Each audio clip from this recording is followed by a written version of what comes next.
Ko tai ha mai. Ko hoko ane pule maa ni. E whakatataha e ai ki tau tolu. E he whiawhi koe. Tāpu kia te whahu. Atu e whakatapu hendi ki he whanau pāia. Tāpu atu ki he kai ngā whahono katoa pē. Tauro nuku he marumaru e whare koe. Tāpu atu ki he whamiri. Okuna unga mata mai, mea ngai whanua ke kehe. E bea whakatapu atu ki he o eiki. E he ki a petuaha mo hāmatapure. Tapu atu whoki hen ki he whaikau. Itiri am tika here. Mai si kai ngalotu. Whafua e uroki whatongi au e whiaki koe. Wamore more. E whamiri e ni au e whamiri. E whamiri. Whai beha tau whamiri. I e whiaki koe ni. Hiri beia. E hoko atu e polokola mau e si. Koia. Watawangi ke tau. Whanonga i he. Merino ai ki, mo ngai whatongi au tau. Hanga atu ki ai he. E whiaki mahunga koe. Mahalo au pito ho mou mea mai. O whaatu koe ki mou tolu. Lewa malanga ta tau atu. Mahalo. Mahalo atu. Mahalo. Ole ki u. Tatapu heni. I he. Te whine ko Kulaea Lau'i. Mahalo. Toka i hono whakara ke pā ke a koe. Mahalo. O whalahi atu ke ri koe. Mui ui maani oni ai atua. Mahalo. O whaatu ki he whahu. Mahalo. O whaatu ki he ulu motua. Mahalo. Tapu atu ki a hoeiki. Mahalo. Kau ba ha tau whanua. Tapu atu ki a ha tau hirot. Mahalo. Tapu atu ki he tangata mo e whiwhine kotoa pē. Kau ba e whamiri. Tau lawa mai he aho koeni. Mahalo. Ke whai tau whakamawa e pēa mo e tahini ko Kulaea. Mahalo. Kulaea mau okalahi atu ki ri koe. O e whamiri e ni ku mawi heni. Mau whamore mo le lahi atu. Ma tāngi mau tolu. Ma whai pē mua ha tau rotu. Mahalo. E piaki koe. Koe tau lotu te spera pē tau hemi. Mo kataku me teo hima me pē ki ka kai koe ni muani. Mahalo. Ea ka osi pē tau hiwa. Te whai tau lotu. Ea ka osi pē a lotu. Ea kataku hua mai lotu ai eiki. Mahalo. Ka hiri ia. Ea te ukereti atu. Ea te lawa ia tau kai. Mahalo. Io, tau kamata atu e rewa. Ko e nima ngō furu Mafi to he mi. Ko e mi tala ono me walu. Ia. Ki su ko e taki mua ki he kakai anga tonu. Ki he nau whai whanonga, ki he māmai oronga. Ia. Eiki ki tau omo koe, ko maukala anga Mahalo. nima fitu he mi ko e mi tala ono me walu. Ia. Tau kamata hiwa ma lotu ki ka kakotua. Ia. Ki su ko e taki mua ki he kakai anga tonu. Ki Ia. he nau whai whanonga, ki he māmai oronga. Ia. Eiki ki tau omo koe, ko maukala anga. Esa koe take moa.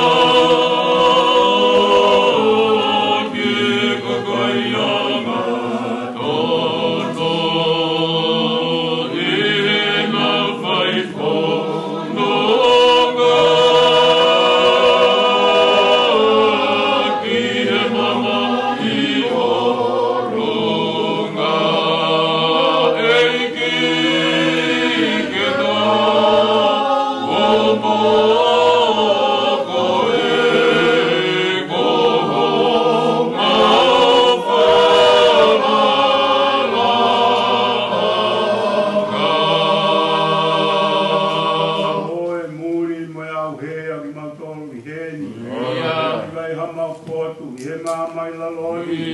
Hamau alo o seki ki he lua mama. Oe mure moe au he. Aki matolo he. O kui kai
hamau kotu.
Ko si hoa hoku awha.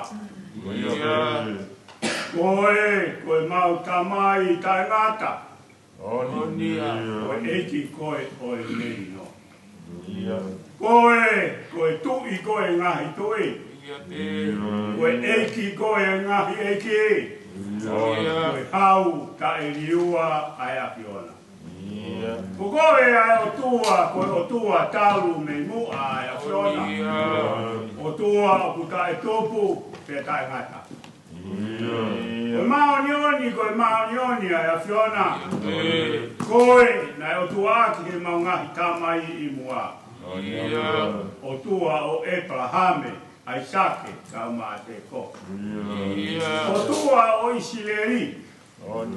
O tua e kau maonioni o kuhaho nau hingoa i he wholokola.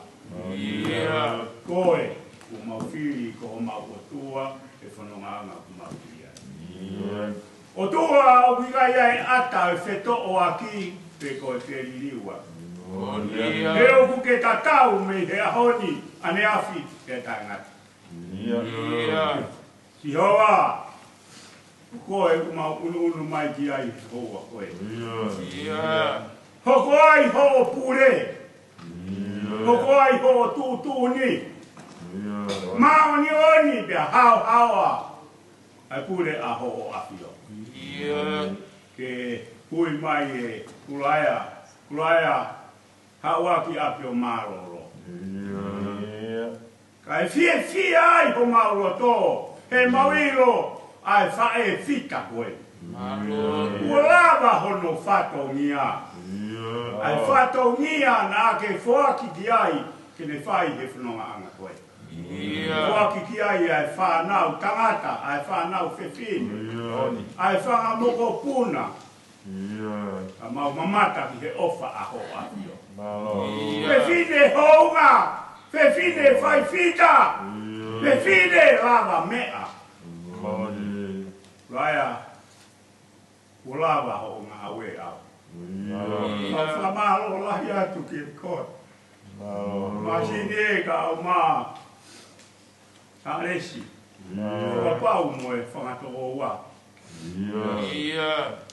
Tina e ka au mā. Mafi. Mo e whangatua whawhine. Mau whamalo atu e ngā awe katoa pe. O mau lawe ai. Woke I kuna ai tauelei. Uke lava ai whakapue pue. Woke tari ho ui maonioni e akoe. Kai fie ai e mau mo ui. Tuunga he ofa mo tau hawa hawa. Wa mea kuma wongoi e tamai whamore more. Koe amana ki ke whai ai maawai. Koe whai fita koe. Nei whai ai maheni. Whai ai whiohi. Kaulahi. Whio whani. Koe maawai koe mea whakamama. Koe maawai koe mea whai ngata. Koe ai kuma urotu atu o kore atu ki do apio. Tamai e whakamone more. A fio be mu ha fo nga alo o fa. Foki hanonga, foki ha fie mali. E mau ilo, ko anga e mau fononga e mama ku mau ia. Ko nunu movete, ko apitanga fo lau pe ku mau. E to angi ha aho ko hoko mai e pure maoni oni aho a fio. Mau kai fa mo oni pe ane aho. Halo be ku maulawe ai he aho koeni. Ko ke lau mari e pe ai whahu. E whatongia he ngahi aho koe. Lau mari e pe ai, parelei pe ai urumotua. E whai e ngahi whatongia. Hou e ki, ka o mai, haa tau I whanua. Mau tuku atu pe ki o awhio. Kau taki lotu, ko toa pe u mau I heni. Tamai e whakamore more, a fio pe ai e whokonga alo. A fio e mai koe whaamiri e ku mau I heni. Whakatahataha I mai ki mau tolu e Kulaea e akoeni. E mau I heni ke mau whamawa e pe amo Kulaea. Kulaea mau ofa lahi atu ki e koe. Alua Kulaea! E ke alua mo hokau whanonga. koe kau angelo ai o tua ko whakahino hino ki e tu i ko sisu. Ai na ke ngawe ki ai. Ai na ke ofa ai. Ai na ke mate ai. Ko ia pe te ke alu mo ia. Masini mo no foa. E amai a Kulaea a koeni. Mafi mo no foa.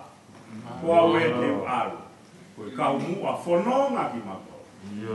Wage mau no foa yo. Fai kaki atu ke re koe. I he ngawe lahi nā ke lawa. Ko mau tauhi, ko mau whawhanga. I o wae whomuri more a whio a whonga alo wha. I whamili koeni ku mau heni he aha koeni. Whai whamaawae mai wha e whita koe. Me reku mau whakawange. Oa nā hiki ho o wha me ki mako. O mugege mau nofo i ari koe. He kukoe pe ho mau liri anga. Kukoe pe ho mau malu anga.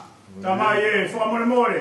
A whio aho whofonga alo o wha. E ngau e mau whai he a koeni. Koe haha mea ku mau tono mo wai. Whakakakato he o a whio. He kukoe pe ai kakato. Tau ngau e, tau kakanga tu mau a mo o a whio. Tagiaki mau tolu, whaiame langi na mau ka puak. Mau whie mai e ka toa i a klaisi pe ko alo. Ka ko mau whakamu. Ko mau tawai ki e merki tōpunga.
Ngātai ai whakamalo, kai whamore be, kau whātu be ai ki kanongonongo koeni, ki mea nai whakamanatu mai he kai o punau tuanga i ai whareni. Ko e use a koe na kua spokatutu, o whakamore o atoi wei. Tukuma ube ia hono tu anga uki ai. Koe taha. Koe te loaki he kai i whai hauma. Koe o atu pe o tuu. O whai pe ho lau lau noa. I he tahine ko Kulaea ukune epa. Ia katoi ai ha mea e tokanga ki ai ai ka inga lotu koe ni mo whareni. Te uto e whakahauko atu. Ko ia pia e kamalo mo ki whanongonongo mo e ki mea ugu whakahauko atu ka ki mo tolu. Ka e malo au pito. Finefeuiaki malo. Malo. Ia. Ada e kau pe Kulaea.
tai tari mai peke ore wa ke lere pa kama te toki talatu pe tai te ke le ai te toki talatu pe ai ke lere pa kama tai te tata no i botea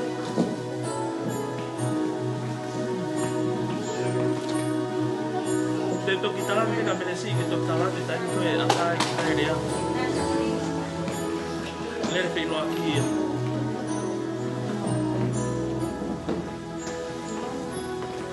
toki a mo me tu talatu pe ka meresi ke toki toki me ka tu panu mata hare ata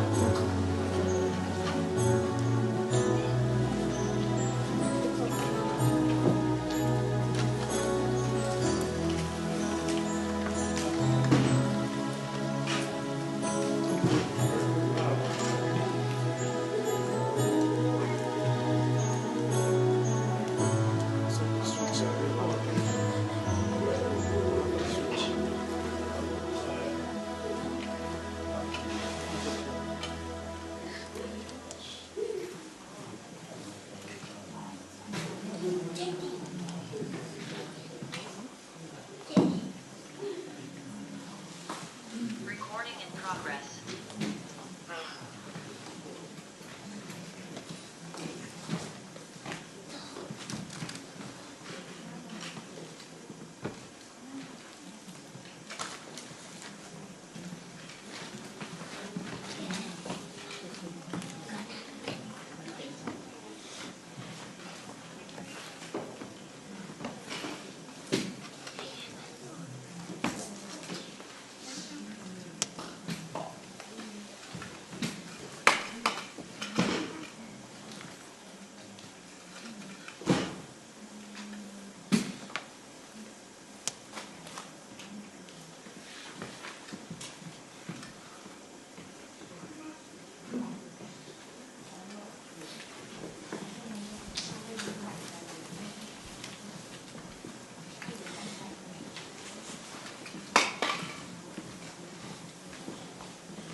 Tulo atu. Pakalaki paamoy. Kapapatuki he pahu. Pega ki mau tolu. Famil. Ia mo e siasi. Mau tolu ka tau pe uki hen. Ka tau ki whamare mo le atu. Tuku mahino ka te au. Kala mai kua au te uha o. Pai whakahoko hoko e. Whakalama e fiafini. Kana o pehe au. Whalere pehe e. Siasi ka malo atu. Koe ka pukalama hoko atu. Koe whailotu e siasi o Kulaea. Ai aku hoko atu e he taimini. Mahalo koe mea be aku asi koe heni. Koe ha mea aku e mahino atu.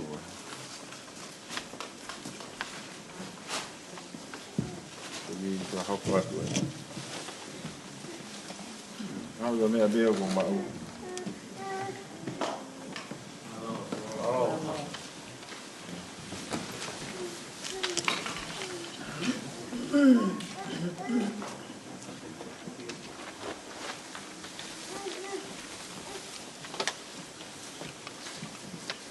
Kore peke u toi hufanga toi pehe whatapu koe ni ku e lau ke whahauka te ulumotua ka o hawa toi pehe wā ke u tatake atu e tau programa whawhamiri whakaosi te moe kui koe whae koe tu Fotophili Kulaea Mafi Finefeuiaki Fainu Lau'i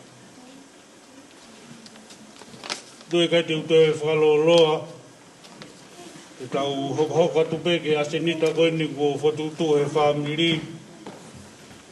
Oku tokangai pe tau whawhamiri koe ni he pisope nei uwhi, o mawhenga marie ke u tatake atu ia.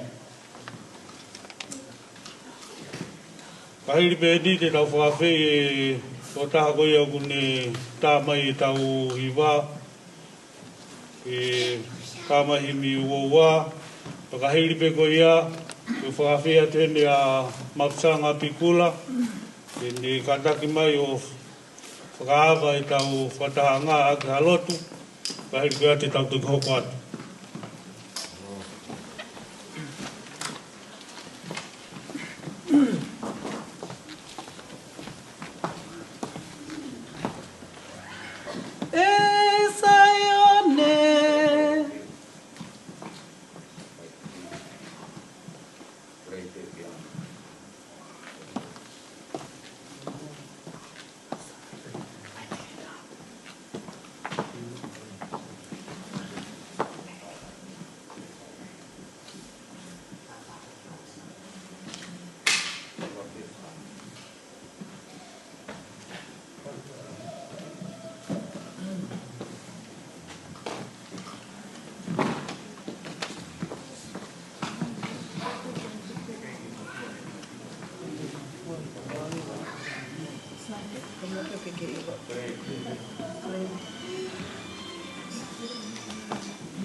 E o dua o te mai tangata.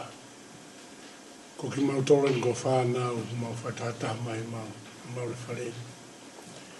O e amanaki ke mau whamāwai, mo e tutaha koia me whae kina. A Kulaea, Mafi, Finefeuiaki, Fainu, Lau'i.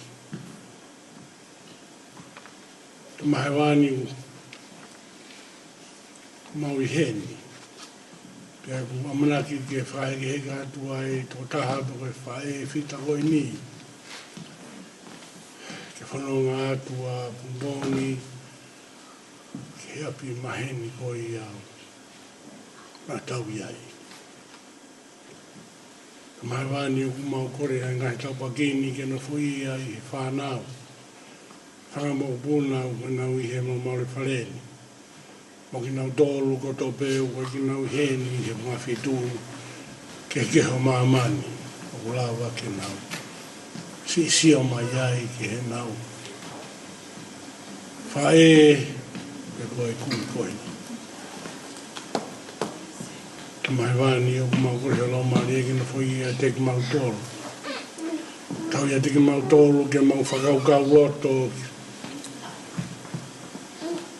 ke he ngahi ngā ue lawa mea whakaufuofu a whae whita ko ni nani whae rotonga e ni e māmani.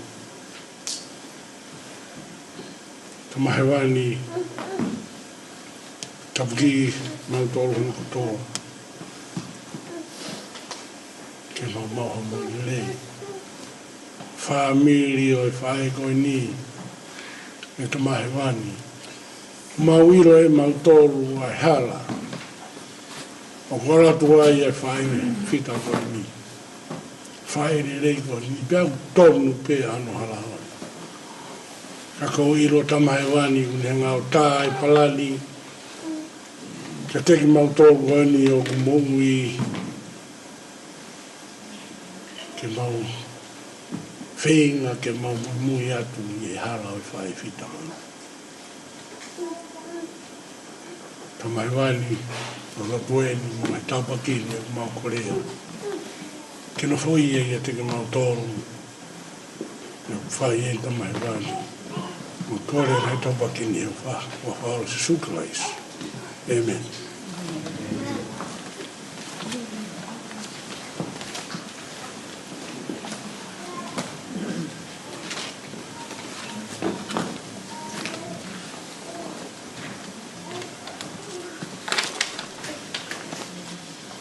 Kore peke u te kore whamore more atu e whamiri kai pēwhoki ki he ka inga. Whamore more koe hiwa te tau whakaangai pe re te o pe koe te tau hiwa aku.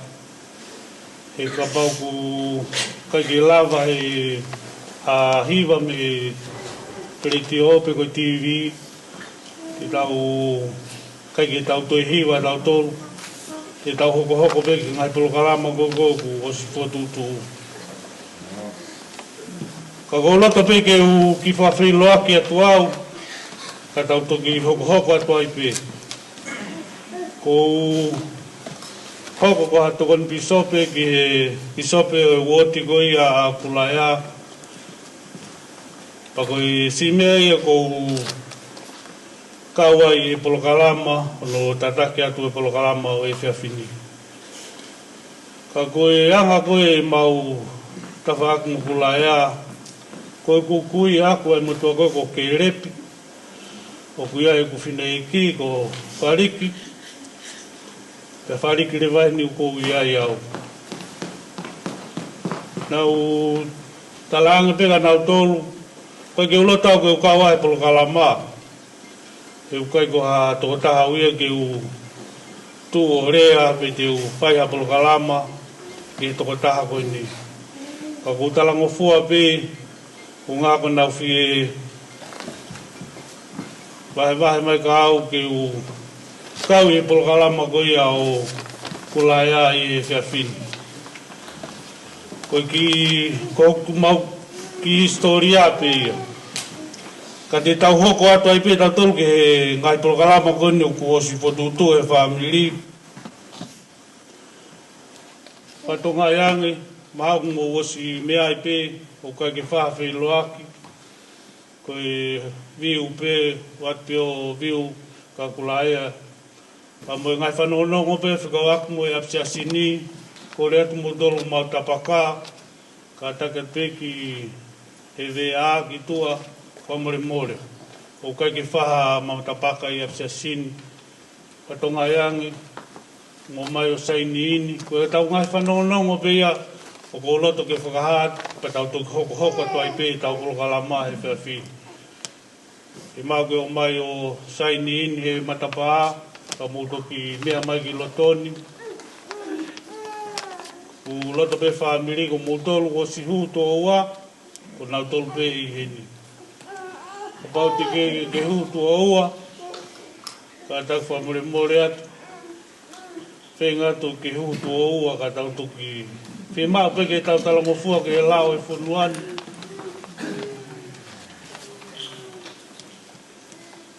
Tau hoko atu ke tau kolokalama hoko, ka hiri pe koe ni te u pe whakawhei e ko maulu motua whoke a misi, Fainu, ka taki mai o whakahoko a rea taritari, ma rea Finefeuiaki, ka hiri koe ia te tau toki hoko atu.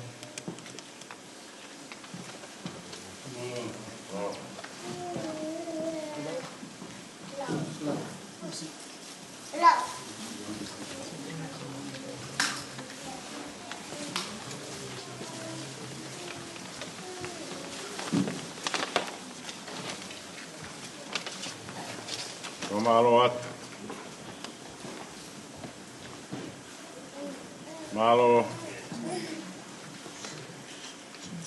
no omi ai katongi a koeni ki whai harea. Kaki mua ko whawhitai pegi he o tua Mafi. Koene whakahoko e amanaki ai tangata. Tau katoa ai he malu e whare, uunga i hene, ure maa oni. Ko ia, tau katoa ai ahoni, ko hui koe ne, ure maa oni, ure hawa, iai ha, e tau aki po ha Finefeuiaki. I tai ha mai koe. Ako ia ku tuku mai he ki tamasi koe ni, ke u pai a area koe ni, ko mawhatongi ape. Ko au, ko semis taimani.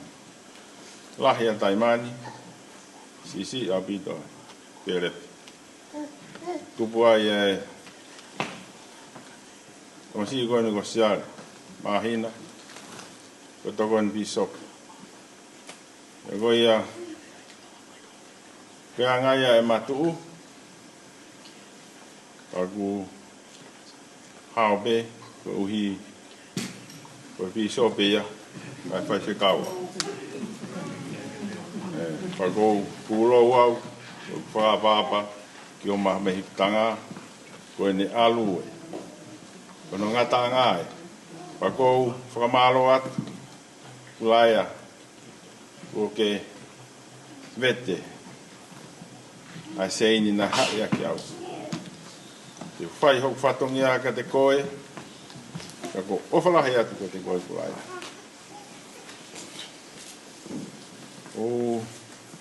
O rea koe ni,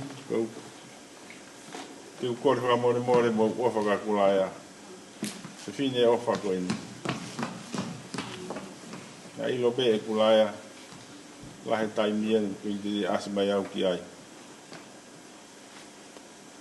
Toki ohare pe ko asi atu ki ai.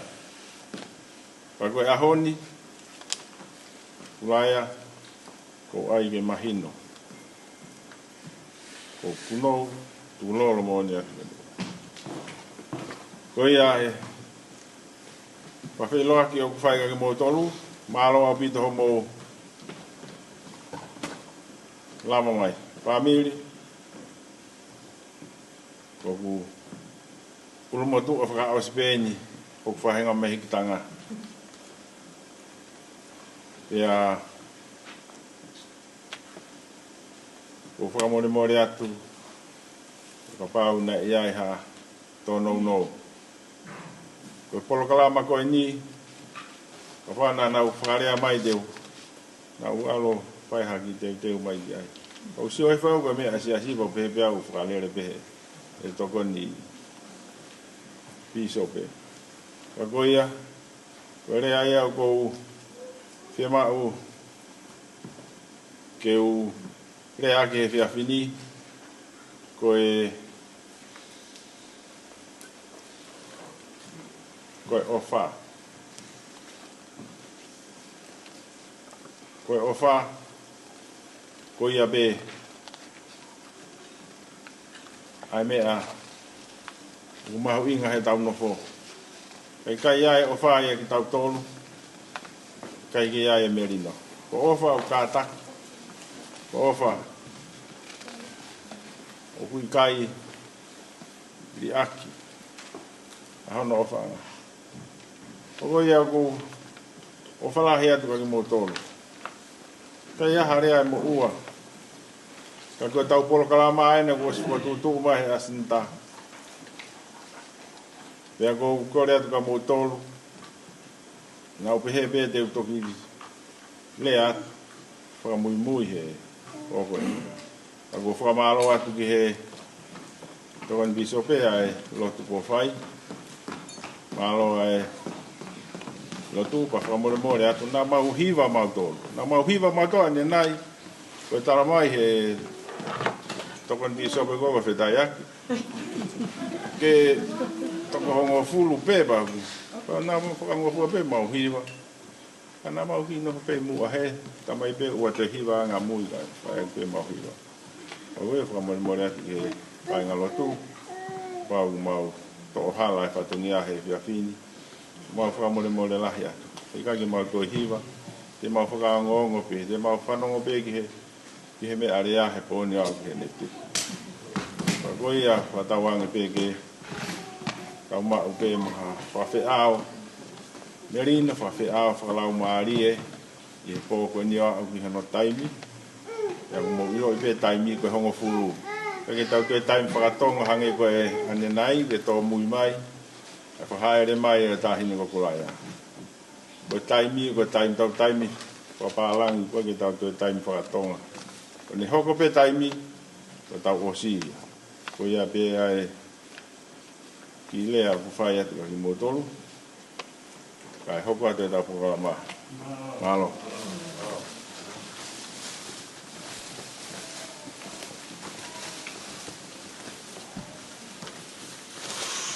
Malo ki motua, ako e rea whamalo, ko taritari ki motolu, e kainga.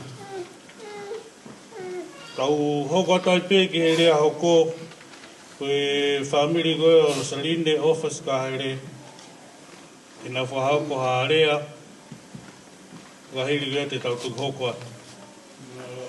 Tuku atu pe ki hataha, e ne lava mai o whahau ko o whangai e whamiri koe a.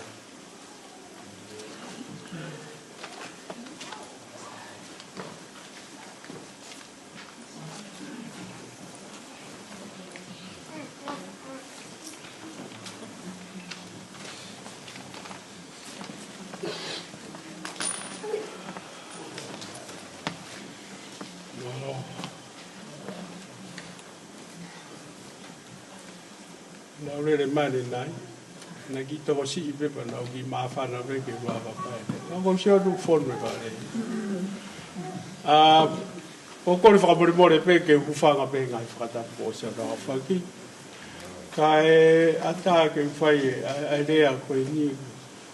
O koe ke fu mahi no ka te au pe koe. Pe koe mutu o rea koe hai mea te ure ai. Ka neo ngoia, o ku where a me aia te urea ia o ka Kulaea pakapau te tātā i pia wen ke hongo fulu. O mo whie maari e peke pakapau peko e fuloroa e Kulaea. Paki whakailonga mai pia tā me hena kau ki i maroro. Te urak whakahoko at pia, ko huingoa ko Israeli whanua si ka here. Ko e pu tuu mo e whine eiko ni, ko e lahi whae i he whae ko ni. Pea, ko e whanau koe na e tupuai a Kulaea, mo katak pe ka pau te huangau ia o atu e pio ka lawhi o Kulaea he pia. Sai pea ka toki repeat maa po ko. Ka e maha te muwhi whanau mo toki ai. O, na tupa Kulaea me he whanau e toko hongo furu maua. Ka koe whanau e hongo furu maua ko ini, o koe ia whanau tangata e ono, whanau whewhine e ono. Pea ko Kulaea ai si taha. Pa te whenga peke rau ato nau ngā hingoa, he ko hui ko whangakui, o te taunu ke mauloto ia ea. Aia koe te uraki lau pe mātua tangata, koe motua tangata, lahi taha aia ko taimani, koe tangata iki ai uru motua. Pea koe hoko ai, koe ongo mahanga. Aia koe tangata ko kerepu, pea mo pita. Koe hoko ai, koe motua nei ui ko wha maire. Pea hoko ai, koe motua ko sefes. Pea sisi taha, koe motua ko sailosi. E toko nima koe ni, nai malolo pea sailosi, i hono taha fitu pe taha walu. Kei talamo, kai kia whanau. Koe toko nima koe, whanau toko lahi au. Kai kia tata e ane whanau. Pea, kei waru ke he whine mātua whewhine, koe toko ono. Koe toko ono koe ni, koe lahi taha, ko moala. Koe whika ua, koe whine e ko seini, whakailoa tonga. Ka te italat pe mo e kolo na e mari ki ai, ko hui ke na hua tāheni ule ilo. Na e mari a seini ki utungaki. Utungake babao. Pea hoko ki ai, koe whine e ko milika langi, na e maria ki whareloa haapai. Pea hoko ki ai, koe whineiga agu, o Rosarine office ka here, maria ki rei mātua. Pea hoko ki ai, koe te whine ko Sioana, hakalo tangulu, na e maria ki tuanuku. Pea sisi taha en ko Kulaea. Kulaea Mafi Lau'i. E toko ono koe ni, o koutui koe le kōtie. Pa more peka pa uhala i kumau. O katoa, ai kau whine mātua e toko ono koe ni, he tau waru ngō furu tupu lahi. Koe toko whaai, nau, hiwa ngō futu. Pea, koe kuki o ngō ngōi. Koe o ngō mātua, ai kau, ai toko tahaua koe ni. Koe tātai ko Simeone Fainu, mei te fisi, mono muka. Koe nau whae, koe whinimutoa ko mere popua, mei loto nei aku. Pea, kou tui ku ko mau e mana do whakakato atu a mō. Kata pe koe ke ulau, koe lau mauloto pen, maka kua hala pa te whatotono atu ata.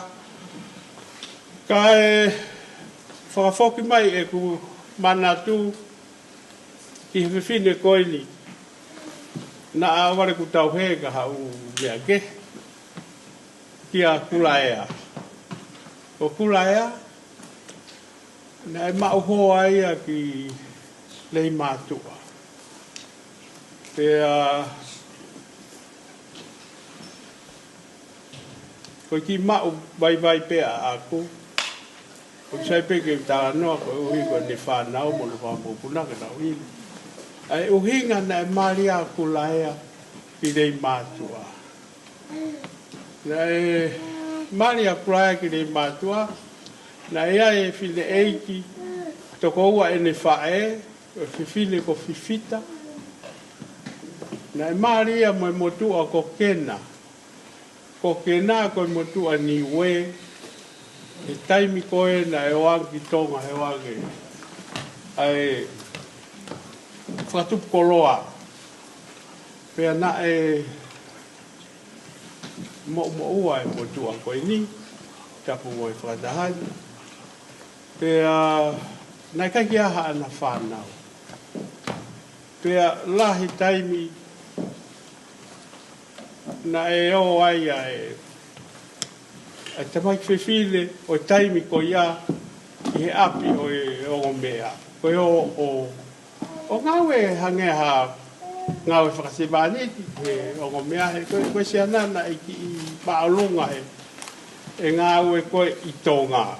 Koe ngawe wharekoloa pēra, koe ngawe wharekoloa koe he tawe e fitu ngofuru ko osi, ka fu pai ai tau. Pea, nei hangai he e while eiki ko ia o whakai ai horo. Pea tapu mo e si whakamopuna o Kulaea. Koe nau tamai, koe tamai anai koe motua ko Lau'i, ko te vita Lau'i. Pea ko te vita Lau'i na iki i whainga maari e pei i nei mātua. Ne kau ia he kau tu maari o rei mātua. Tu maari e whaka i he mataka. Pena e hanga e whinei kori o whakai ai a Kulaea ke maari ai ko uhi ke hofi mai peki ai. Pea whoki mai tau tānoa ke taimina i loai a Kulaea. Ko hoku tau whaa pe ko hoku tau hi. Pea na hange a Kulaea ia ka te au o kuowhiangia ka te au i he whae. Hena e lahe ke taimina o aru ka Kulaea. Hange ko tānoa ke motua koin ko kena mo ne mo whae a Kulaea ko fifita. O taim ko ena e kai ke ha uhi laia i wawa. Kana e aisia e api. Pa koe aisi koe ana e whakamoia ke kalasini. Koe aisi kalasini. E family. O kai ke te sio ke hau ia me a Kulaea he taim ko tau pehe alo a Kulaea ke api o fifita mo kena. Koe mawo ke koe kai aisi. Siong toki hu mai aisi ia he taini mo ifia. Kana mama matou kia koe matou kai aisi. Ai koe o mai koe aisi mo ko. Koe aisi kiupia koe tairini. Ana mama matou kai aisi. Toki lere mai hau ki tonga. O se tau e fia. E mahe ako. Ta koe o koe mea koe aisi kirimi. Kana mo kai aisi pe mautoli wawa. Koe uhi koe mau koi. Koe umanatu e ke whewhine ko ni koe mau sio peo ku aru ke api o kena mo fifita. Te mau mui ai e ko pau ke whae mau kai aisi.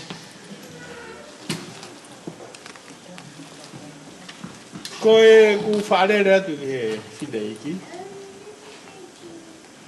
Koe ku pea peo ku ingoa ku pe mai a. Koe loe ai. Pea whapepo e whainga ni. Koe uhi ko hoa koe o whewhine e motu a loea i tonga. Kau kai koe uhinga e Finefeuiaki. Koe uhinga e Finefeuiaki koe motu a ko refi I te fisi. Koe motu a loea. Koe toko ua aki he ni tangata eiki. Pa koe loea tangata eiki koe iau ku kei ongongo. Toki whai he tai ni mia ai tari halaia kai kore. Lai whai mea mo tau koe ke te aha ne tari ana koe tari halaia pe kai kore. A koe hopo ia. Koe motu e ko refi. Pa kui ai pe he Finefeuiaki au koe loea. Mau ku ai pe maha aku ngahi tala noa au o usai. O ku hinga e rea. O whaat Kulaea. Ko tui koe. Kapa te rau e au e ku manatu me rie ke ngahi ngau e whiwhine koe. Ko tui a aku. E fu lo ai. Pea na u sio he sumu, he aho, he ohake, ngahi ongongo, kau ka Kulaea, kau ki ene ofa, ka kotui au ku moko si lawe ia e ki moto. Ko I ki whatongi ane ta.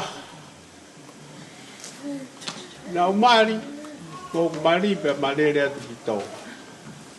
Marere atu ki wawa. Pea e tai pe o ku Proto mamahi au koa ia te au, Proto mamahi I o mau api, e aru ke apo Kulaea. Pea koe mea ene e whai e Kulaea. E ngahi e Kulaea mea tokoni o whawhanga ake Finefeuiaki. Pea osi ko ia. Pea koe rea na Kulaea ke hokoa. Koe osi peha o kai, te taurewa ave koe ki ho whanui. Koe pea tu koe ave koe kono whanui, I tange e hoai. I kai te uarubau ka isi. Pea tuolahi, e ni aratu mo whai pehepe e Finefeuiaki. Kai ke whi aria ko hono whanui.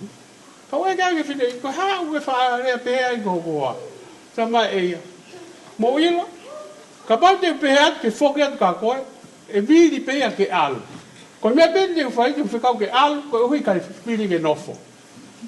Ko ia o pehe e kai. Ka kuia hata e mawai mo atape arat ko mo api. Whakawame o uta ame, ka kasi o kai ke te whi alu. Se ka fo ia kumnak e leia a Kulaea na e whai. Whakoi o kei nofo pe o kua daru e ne tau aru ka Kulaea. Ko tā Kulaea tau ave ko mo api, ko ke whi alu.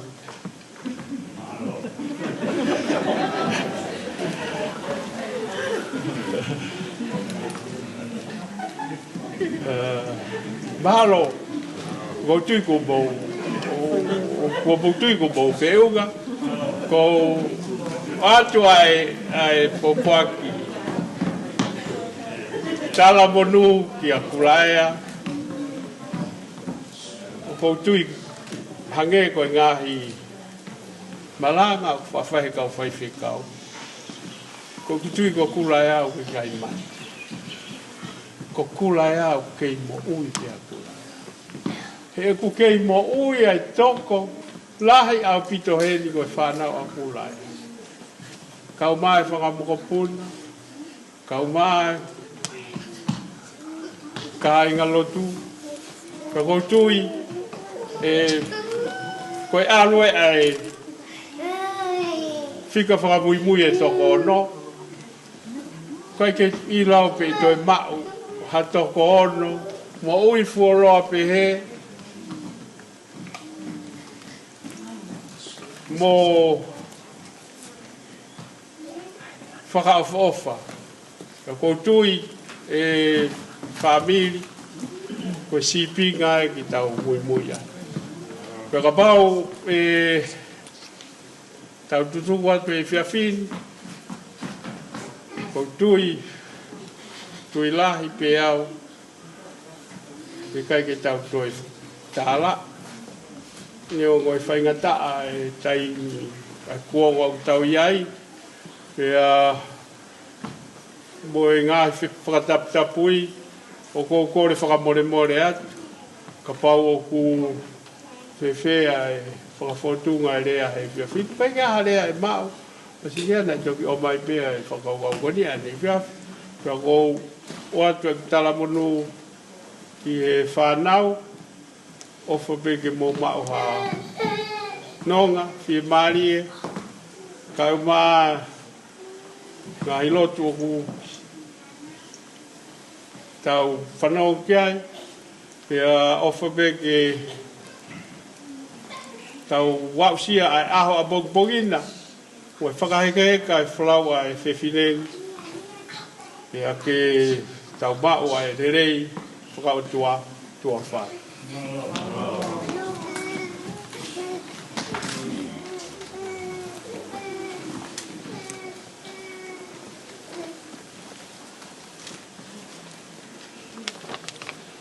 O malo ka isleri ko ngā koe manaki melie, o mo irea whafofa nei lau ke whakahoko. Tupunga me he tau mahaki koe ni kulolotonga tau te ao moe a taimini koe kore a tuepe eni e whamiri. O ku siae kakai tua, kuna o fie mea mai o ke kau he ano whawhamiri whakaosi pia mo Kulaea he whiawhini koe kore a tupe ka paupe te tau sifi ki huu peha kautama ki tua kai lawa ke sihu mai a ki nau tolu nau ke tari he ka pāka ke nau ke lawa mai ki lotoni koe ki mea pia ku kore atu. Ka te tau hoka tatol ke tau ngahi manatu merie, ka hiri pēdi, te tau tukuia ke whamiri o Siulolo, o Mapsanga Pikula, ke nau whahoko ha manatu merie, o Harea, ka hiri e whamiri o Siulolo, patongaianka ke tau tohiwa. Hiri pē whamiri o Siulolo, mo Mapsanga hoko mai ai pē whamiri o Mafi, mo Whitaiaki Tonga. Ka tau tuku hoko atu, whamore more.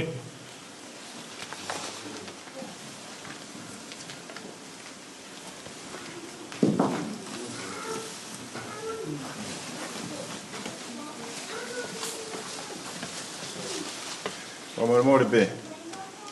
Ka tue whakahoko atu ke mahino a kore na whai. Ugai e toka tolu ngō fulu i tua. Unau whie humai. Koe kore atu ka mō tolu na i mua he ni. E kamata anga e polo kalamani. Uwha more more. Uki o ato whawhau. Ka si tuku mua si ka inga koe ke na wa umai ka Kulaea. Koe ia e kore ke whakamahinu atu ke mō Lau'i. Koe ka haa whekau mō tolu ke mō alu. Ai ke tau wahe wahe pē. Ka wahe wahe pē mua pōni. E toi pē hoa taha po lava ose e pōni. Ia pē hoa taha mo kongi. Ka kore atu ia ka ki mō tolu na e mua mai. Ki heni he kamataanga. Mō ki o atu peo whawhau kai lava mai ka inga ki tua. Ki tau kau whakataha he pōho ni. Mālo au pito.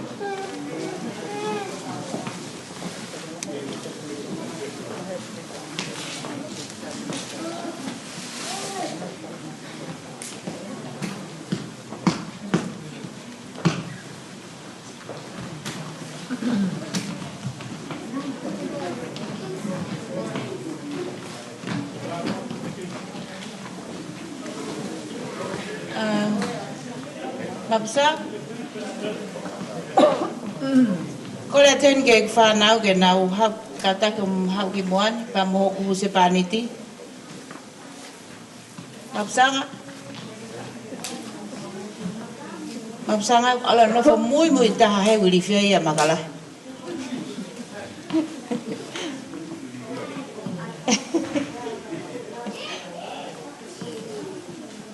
Siasi?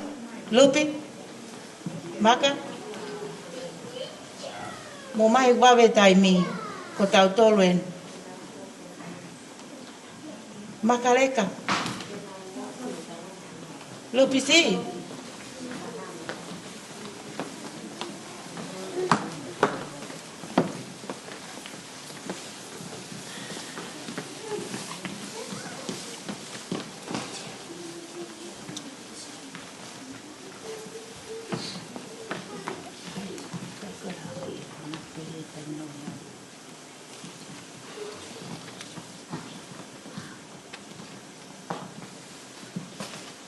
ko fas kataki pe ko ku o fangai mapsanga pikula pe ko fa na wen o ku o si o ko ke hana nga hi wifi na singkol he ahon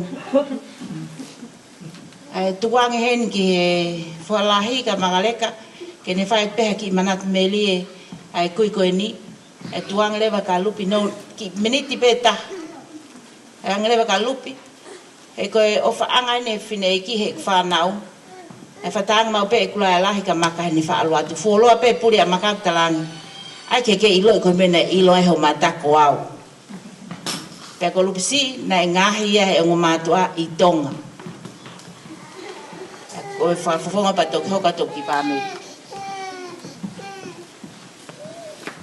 Thank you, Mom. Ko beke hu fanga ngai tal fa papa ko ko ni. Ke vai no e ki manat meli mo trata ko ni ko tu ko me fa ngata. He ko ku manatu mo.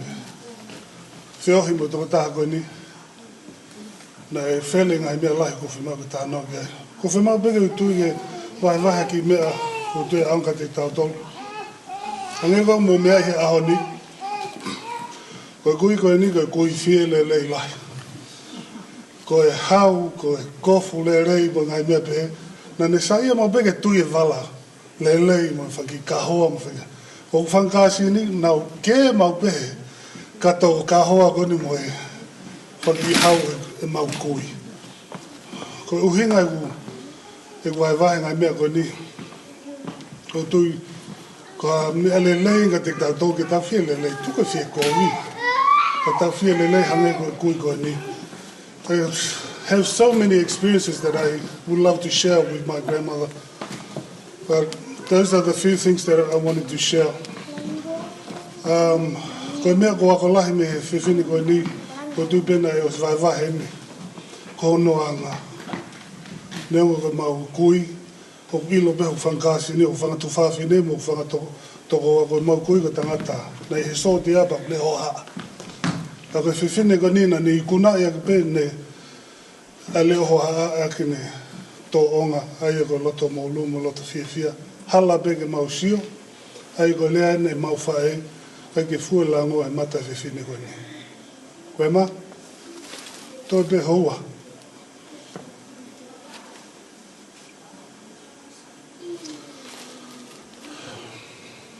Ka ke whoki atu, ki o hoa a whanga. Ne tari mai mo mo ho whangatoko ua, mo whangatunga ane i he tawha ke taha veili. O whakaamu ke mamata ke hana taimi tēnā whetau laki ai, ko tūku pēko a mea whiawhia.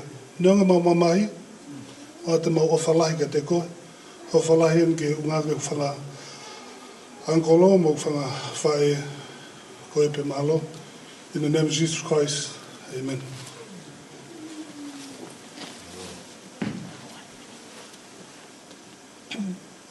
I'm so grateful for this opportunity that I have to say a few words tonight.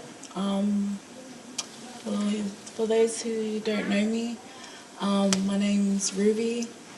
I'm not a big person with like talking, so just want to touch base on a few things with Grandma tonight.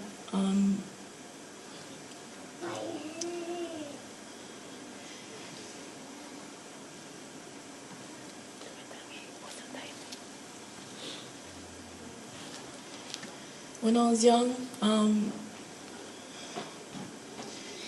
I've been brought up by Grandma and Grandpa up in Tonga, and there was one thing about growing up there. They would never let me touch any dirty things. They would always keep me clean. And Grandma, I hope that, just want you to know that I love you very much. And forgive me for the wrong things I've done. I love you. In the name of Jesus Christ, amen.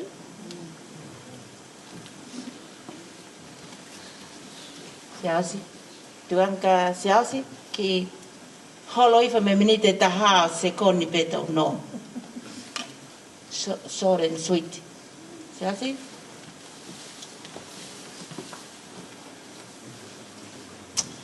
Good evening, brothers and sisters. Whiwhi whai maria ko tuko mai. Ke whai ki lea.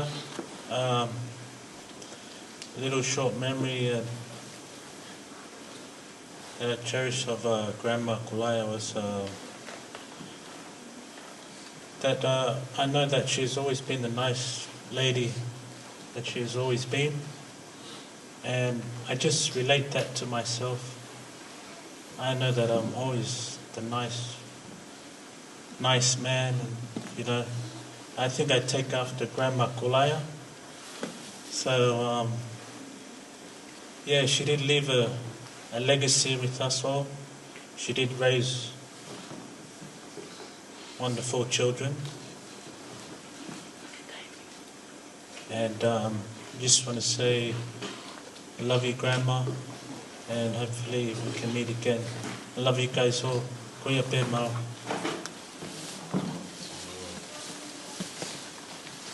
Taimi koe ni ko tuang lewe toenga taimi ke ulu mau family. Ko whiwhi whainga mare koe ni ke whaiata ki manat meli ke whae. Ko kuingoa ko siulolo ti kula. Whanau no pe ku lea ke whae koe ni Kulaea lahi. Ko salute ki a te koe. Taimina e mautala no mau family ke waheke heka wholau koe nine ke uloto. Ke whai lewa e putu e whae. Ke santu mua. O whi mau pe ke whai whatongia ke whae. Pe ke utala noa whakakaunga tā make whanki I business o te i hole u putu e kakai. Ne ki sai ori ki business he taimi putu e COVID-19. Pea I hene pehe, nau sai I ai ke te e whae ke whaka ofa. Kainga, ko tupu ha whae lelei, ka wikai ke hoko ke whae, hono ulunganga. Ke whinena anga vai, hange peko ngai lea ko toa pe. Ko e leke sina e tuku he whae na apsio matai, ko taimi ko toa pe mai ha mau ki ka, neongo pe ko ha koe ko ha ka for all. Ko whanki second hand na oange mei muri e tongane maka pe ko whakatau pe tonga. Whanki mea for all pe, na e whemau he whae ke awea ma e whanau ai ko whangamei ki tangai. Lere ki I ka pomu koe nio, pika aku mai mau me tanga me to akolo. Ala te ka koe nio hawa e whare. O mai ha whihu pe koe ha ngatu, o ai mai olunga. Na o tupu koe ahe whae koe ni. Tana aku whae e mea koe ni, ke whamiri hoku mari, e taimina na o sio ai mata he whae koe ni. Ka kou ilo wai e mea mahu inga kou ilo, ai mo ui wholoa e whae koe ni, whatatau e mo e tohe tapu. He pehe ai, ke talango fua, ke whakaapa ki ho tamai mo whae, ke loa ho ngai aho e mamani. Tau pehe una mo ui wholoa, ke he whakau. Whae koe ni ne te kei ke kea mo hono whangatoko wa mo whangatonga ane. Never that I see once, there's an argument between my mum and her siblings. Na e taha pe rea a ofa sika here, na nofo ko hono toko wa I le matua, e lea pe a ofa, ta lolo e anga ea Kulaea ne io pe, ha whaahinga mea pe, whae koe ni, na ne whai pe mea na pia te e ofa ki ai. Maria Mafi, e loto mamahe whae pea. Tātu pe o whalahi, hei kei te whai hao loto, na io pea Kulaea laki ai. Ko kumanat me lie ke whae, hono urunganga ko ene whaka o tua, pea ko wha mo oni ngai mea kutua pe, Kulaea lahi, I hope that I was a good daughter to you, o whai hau lelei taha, o whawhanga koe ke o te ke whekaya I he taimi, ko le wha mole ka pakua ngai tono no, ha me te ako O fe fine. Ko o falahi ka te koe. Te waha whalau. He waha whalau Jesus Christ. Amen. Hawaii ki mga ka ko whao, marai whika maari ko mga koe ni. E tonu peke hanga si lolo, whai maari a tuku, ka ko tarama fua pe. Koe, just cut to the chase, ki manat me lia ko, whai whita koe ni. O kou,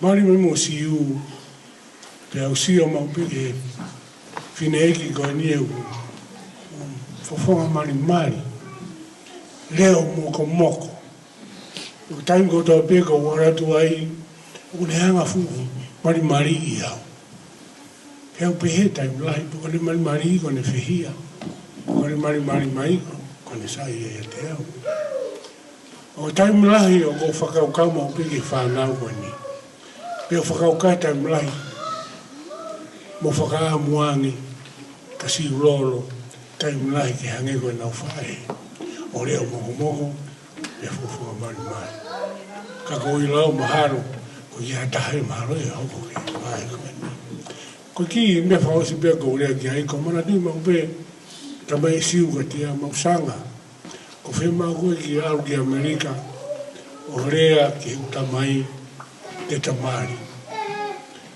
o e mo kai na to tonge utikite pe waru ki Amerika alo kumi ki fetu uiai ai tamai mo fai asi pia na mana tu I pe ko roto tau tu ia farekai whakapouri o tau tu mai tangatai ko ni e ta whaketa farekai pe o tau tu ta whaketaha whakapouri pe na o ia ko ki hua I rifia I te au e taimi ko ia e na tau tu mai tangatai kia ko ni mo futokotoko pe whakapouri farekai ko ni pe o whakau pe he o tautu.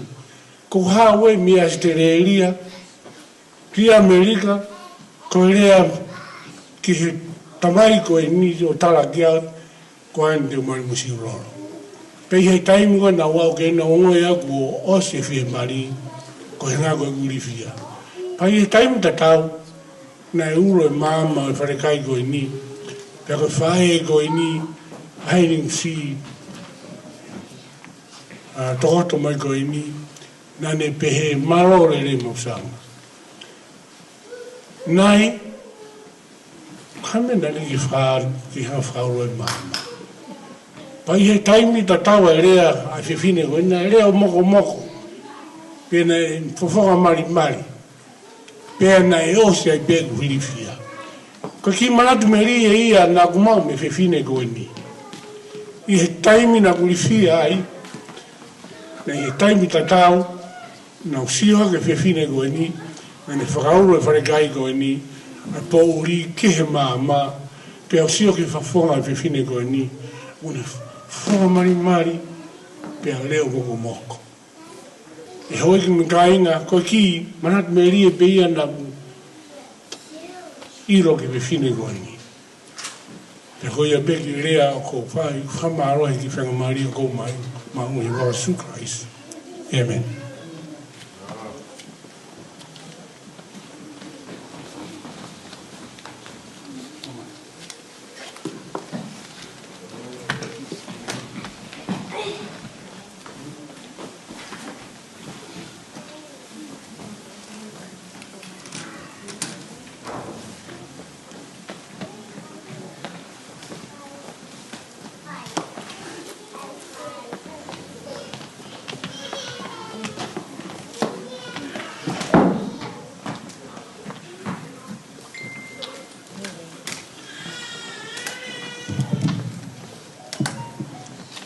Sai family ka mahe ka ngalotu uma vifia ki family ke faha ki taramonu moha ko boa ki ofa ka Kulaea ka hei ko ni te o ange whainga maari ki a Losana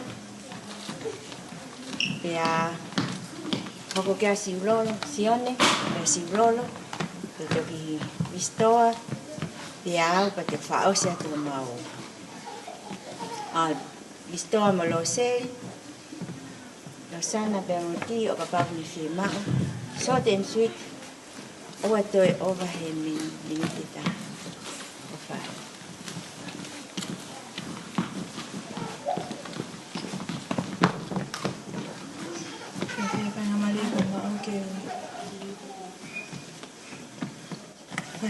Ki kanat mele ki he kuma kumi.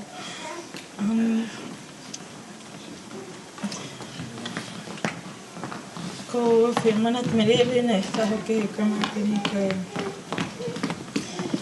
mamne ma pe ya pi ko pe ne kuma dosana ha ki foto maya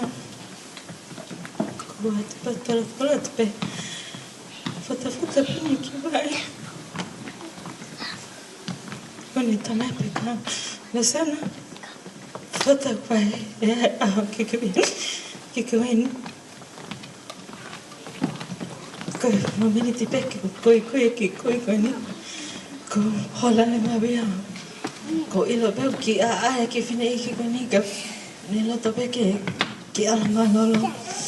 Ahoni o ke ni bye. Porque lo toma peque te quiera pero foto te peni ki vai. Como ola he que como koni. Fama mole pe kai. Mahina tele ai sintang. Ola he como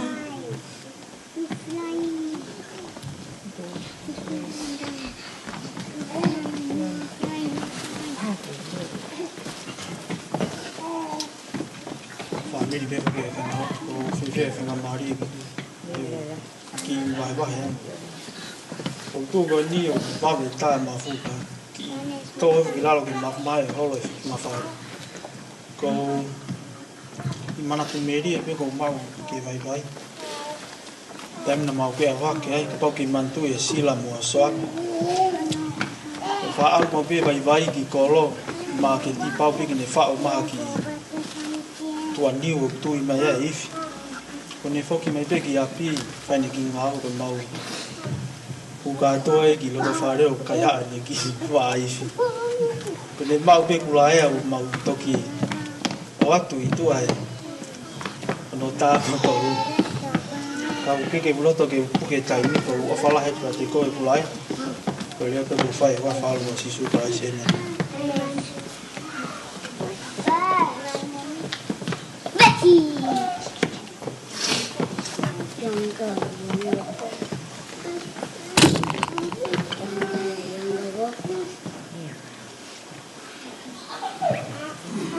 Te mau whainga mali e koe ni ki vai ki manat meli e ki he koe ni.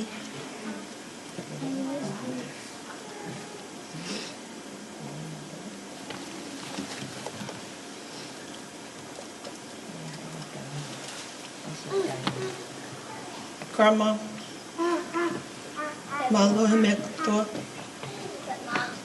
Si tau hi mau tolu. Tau mau tupu taua. Mau hela I mau tolu. Mau au mai pegi heni ho hela e whanau. Loe o whaia ana. Nanga I ke lotu. Ki whanonga o tangi. Ho mea kotoa pēna fufu I ma ana. Vai.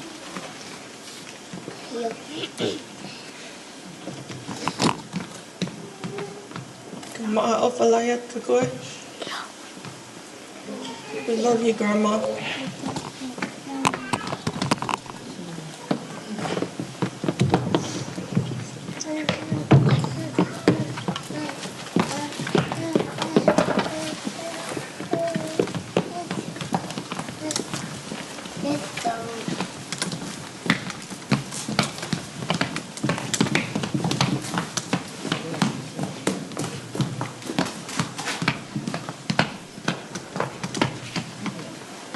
We all hope that you're in a better place than he.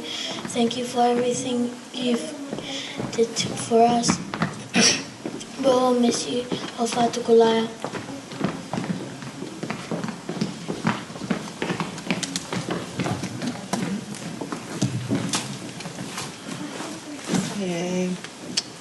Ka inga ko whiawhia pita e whainga mali e koe ni ko mau ke o ka ngā kau atuai he ki polo kalama koe aho mau whamiri. Ko hangai koe na mo whanonga ke mua. E aho e pōni e ke tau lawa tau tolo whakalaua ai tō onga mo e uranga e whiwhine koe ni. Kulaea ko mau ha o whalahi atu ki a koe. Whakamaloa ki a koe he paha taimi koe nā ta wheo ki ai. Nā ke hoko pe koe whae ki a te au. Pea ke toi whae pe ki he ku whanau. He nai neo ngoho o tau motua. Ka nā ke kei tokoni pe i hono I he toka ngai mo look after e ku whanau e taimi nao mamaha ke ngāwe. Talu e ku mali mai ki he whamiri koe ni. Pea hiki mai mo ki whamiri me nusila mau no whakataha mo kui koe ni.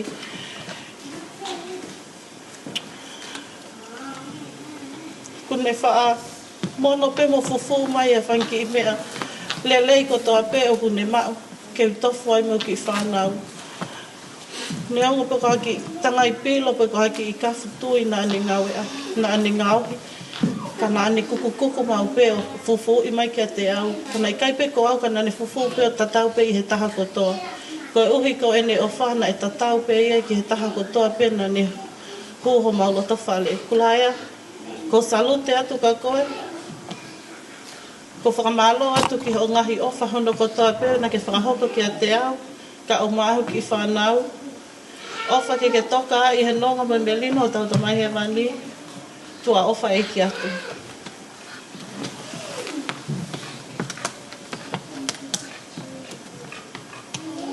Kore ke uwhanga ni. Tā mamau koe ko uwhaki tātoru.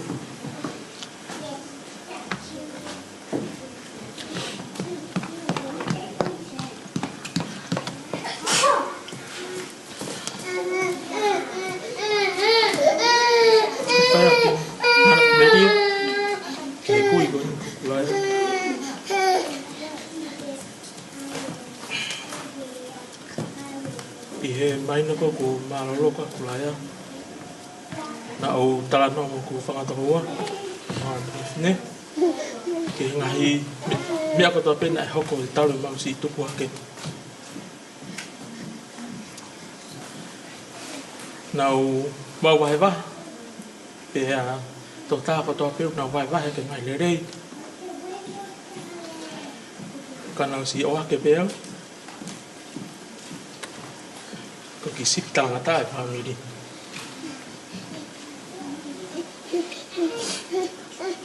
Talo ki tupu. Mea le rei katoa pe. O vai vai mai kui koni ka te au. Ke whai le rei. Mo whai ki he ngahi dako naka to pea sisu karisi. Te ki ai ki whanonga, ki preringa. E whakai ai mai Kulaea ki kusai pe mea koe moe. Ia ne pō, nei tā mak te hina ku marupō. Ne si kege lava mai ki heni ulotonga lockdown na te whetu e ta. Pea hoko atua e ma taranoa manat meria ki he kui koe ni. Koe mea tatau pena tā mai he togoa koe ni. Ne eke mai ka au. O kei wolu poho ulu. Ko talang. Ko whāko ulu ko kei manatu I pe. Ko ngā fufo I tuke koe na ke tuki ho ulu. Ko e whamiri koe no Kulaea. Mā ko ngā tolpe ko ilo I whapau ko I Tonga, Vavau, New Zealand, Australia. Nā tau nā wha ofa mape ke te au whanongat ki ai. Nei ke fu mai no maria ke te au I taimi ko ia ke tupu hake. E ngai vai mā Kulaea. Ka I ahon. Tuk mai no ke te au.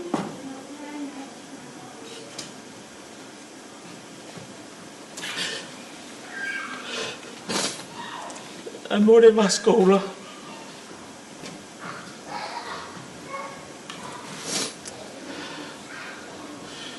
Na matano ai pe mo te na ni po. Wa tarang am sia ma Kulaea ia e tu mai o lunga he. Ka tātua tai lalo no kore atu ki hai. Si o hatu maua ki matua atu ki olunga. Kulaea, kuma o whalaya te koe. Ki ke ilo pe te ulawa to tong whewhe te kumaua. Kalu pe me mau tupu hake. Nga ke hange pe a whae ka tik mau tolu. Tai nei whanonga te uo mātua. O whawhenga tik mau tolu. Nofo masiwe siwa i tonga. Ka ke nofo pe o hoko ka whae ka tik mau tolu. Ka tā noa mau whae. E weekend. Ho eke ki ai. Tai na mau tupu hake ai ke iki. Ko mena e ongo lai ka te au. Ko ne tā noa mai. Whetu ko tape aru kia chok matoki hako. O whoki hake pege o mātua. Mau aru peo whataha mau peki sapu. Kia nai mo Kulaea. Mau te o mai peki a Seriani. Mau te mui pehe. Kia ngā kui koe ni. Ko monu ia. Ko ngā koe ngahi. Ako naka tape o ki whahoko mai Kulaea. O whalahi atu ke te koe. O whalahi atu ke whangatoko ua. Marpo. Me kaloni. O lolohea e whetu na iai. O whalahi atu ki ngotolu. I repe ko whahako i wa whaus kaisi. Amen.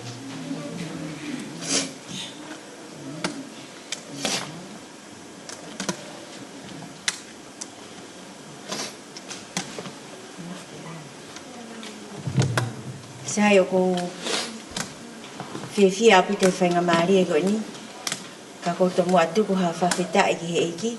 Ko i ko whainga maari whawho ofa. O ulawa ki umau hi aho koe ni. Ki ukau hi polo karama. Me whae whita koe ni.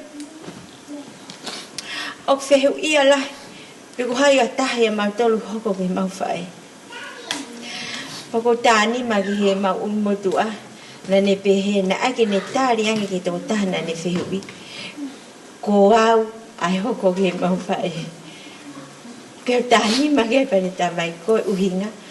Ko tāna mā ko whiri peo koe tā whehui lai tā i tonga.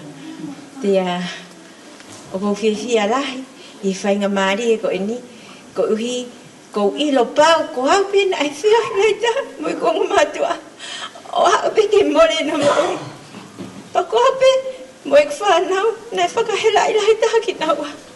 Pako ila maha ko tau te apea, ke mna whataha ki naua ke more na maui. Ko maui na o whalai, ke ek whae.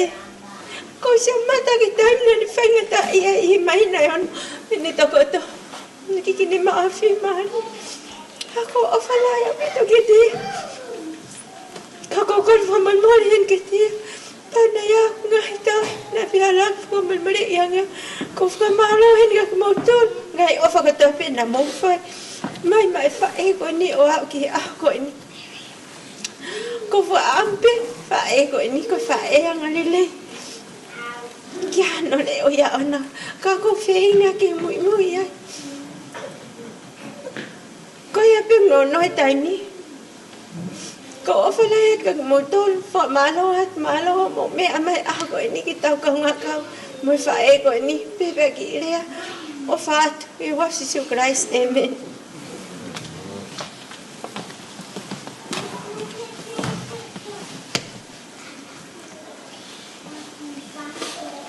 Kore ke u whanga atu nai tala whaapa nei o si whai mua. Ai tala mo oku e whainga maari e whahawofa koen. Ke whai ai toa ha ki wahe atu e manatu merie ko mau. O whika oaki mo e whae e koen. Tau ene whaango fulu e ma nofo maari. Mahalo ko ha tau e tolu ngo fulu tupu. Ne ma nofo pe mo whae e koen. Ne hoko e whae e koen ni. Ko e tau hia ki he whanau. Ne lahi ange taimi ne mamawahe ai ko e whekumi ki homa ki whanui. Ka ko e whanau ne toka ngā i pehe o ngā vai koe ni.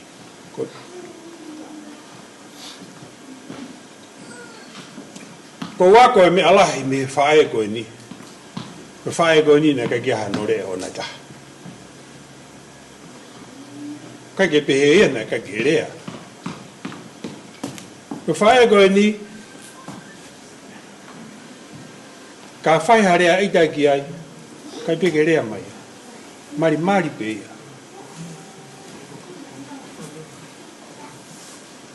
Ko tui o koe anga koe nofo mo ku whanau mo ku hoa. Ko hanga wahe ke hanga whakatataua ke whae koe ni kai ki hata tatau mai. Ma mao au pito mihe. Ko whae a koe ni ka ne whee mao ha mea taimi ku wha lea lahi pa wala ke whanau he o ngata. Ko mea be guongo mai ko kore be whae koe ni tukua au i tā whakamore more.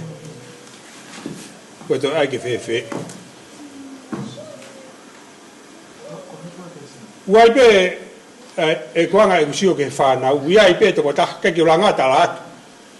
O uai pe e whine e ta, o ku ofi.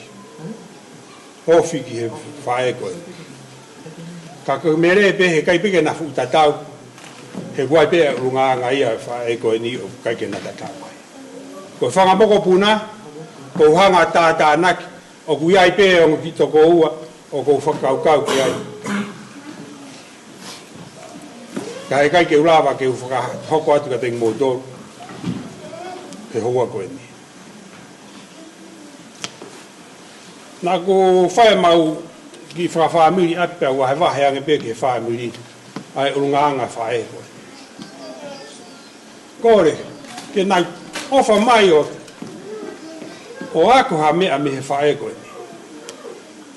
Taimina e koku waka whiwhine ita whakanui. Ko ne tuai pe ke hafo i mea ko tafuru ia mo. Ko maralo ko na whine eiki. Ko ne ai pe ke tafuru mai kune benwe. Ko manatu i hake whae. Ko manatu i hake hangau o whae ko ni. Ko whakaamu pe ki he whanau. Ki o whakamoko puna. Mea to e taha pe. He whamiri. Ta wako muha hare soni me whae koe. Kulaea, ko oate ko buake te koe. Tala monu ki teu wholau ke whae. Kai teke te whoki mai ko taki aku masiwa. Ko ke ta alo mai. Nea mai masiwa. Na unofo pe o tauhi pe. Na lau pe ko whae. Kai te lau ko kake. Ko mau e o whalahi atu pe te koe.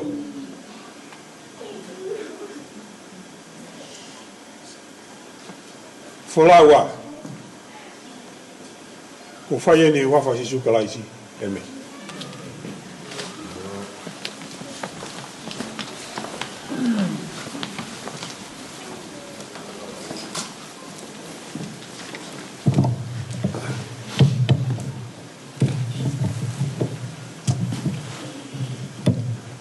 O malo ki na tōna na whahau ko ha ngai manatu me rie, o ngai rea. E taim ko ni te rau whawhea laota, kulpak, ki ne whahau ko ha hiwa. Pahiri pe ko ia, te tau whanongo lewa me whamiri o makasini, te a mo naina Lau'i, te na whai ha rea manatu me rie. Pahiri ko ia te tau toki hoko atu.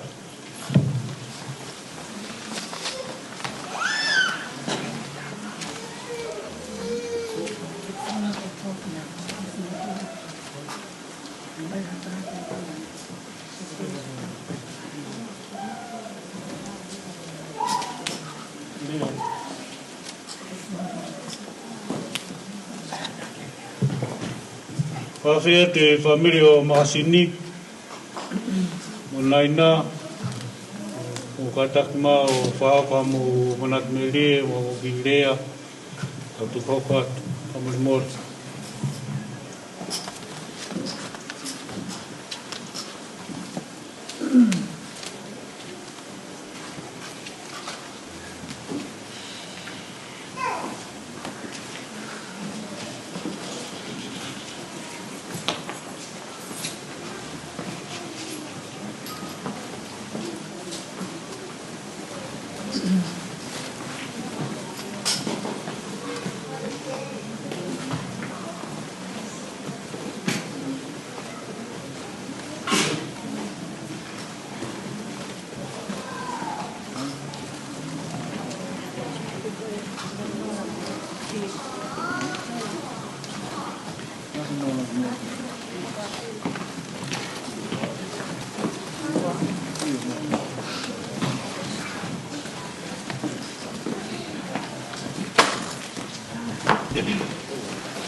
Te hufanga pe he whakatapu ko o si hona whai kai a tā moa ke o whai haki I lea.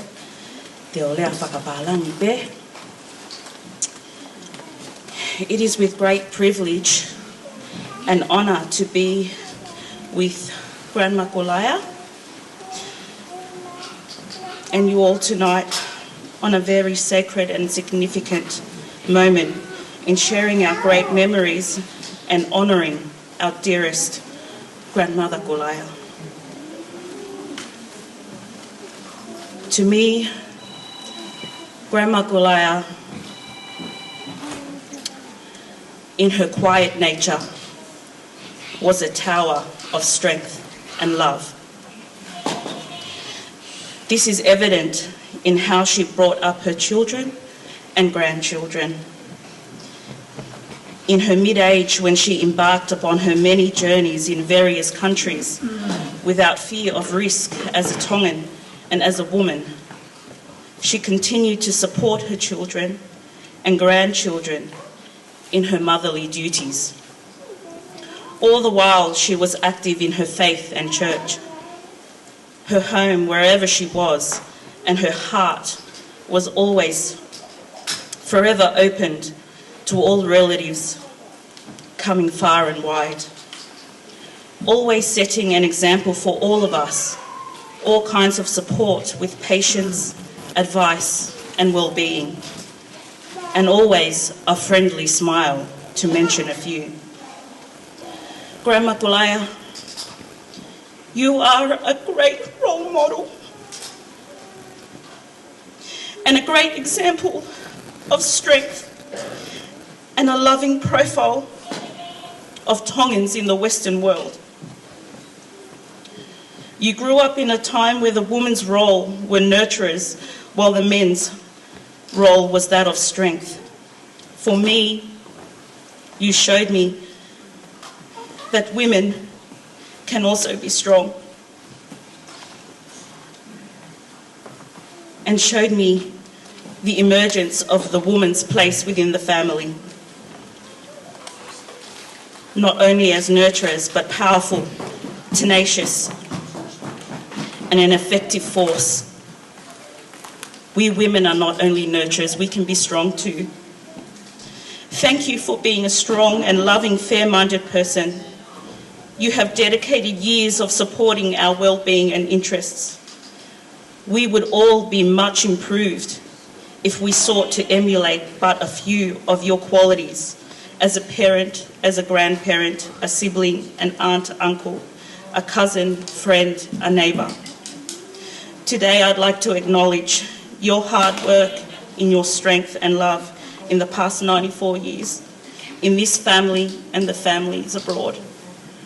O whalahi atu Kulaea. Maro.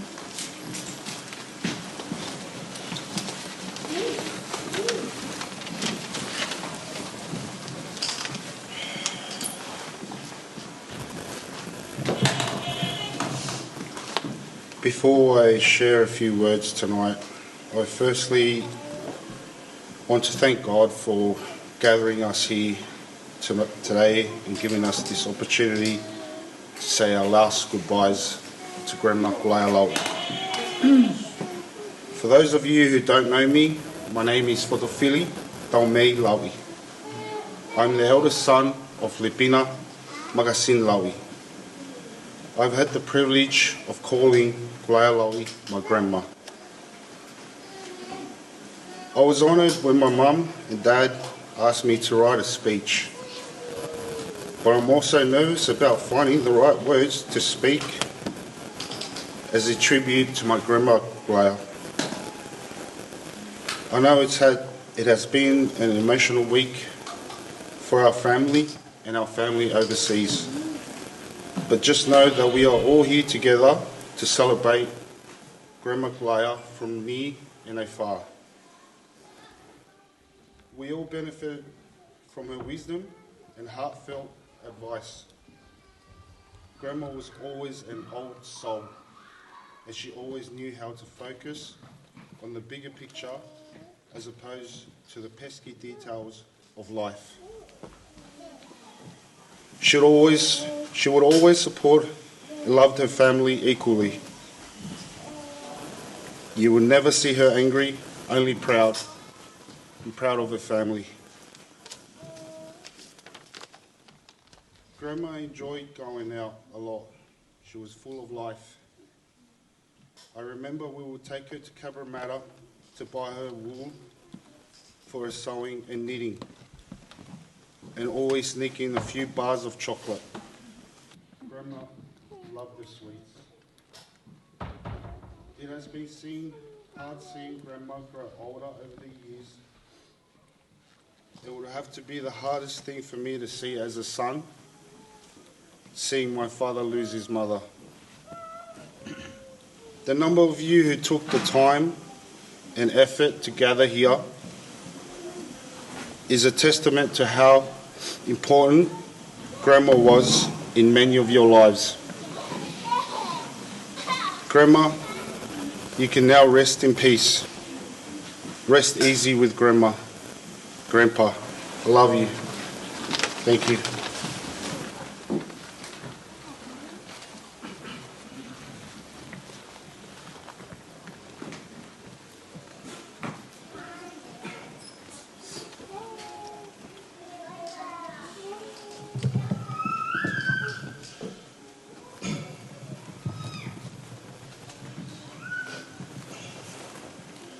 Grandmother was she was like a second mother to a lot of us.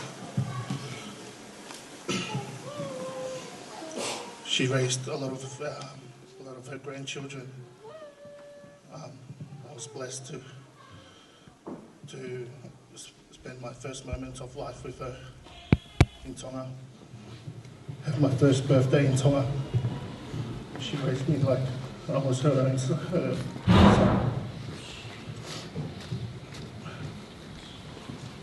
We used to always look forward to going to Tonga just to see Grandma and Grandpa sitting on the porch there when we get to Soku.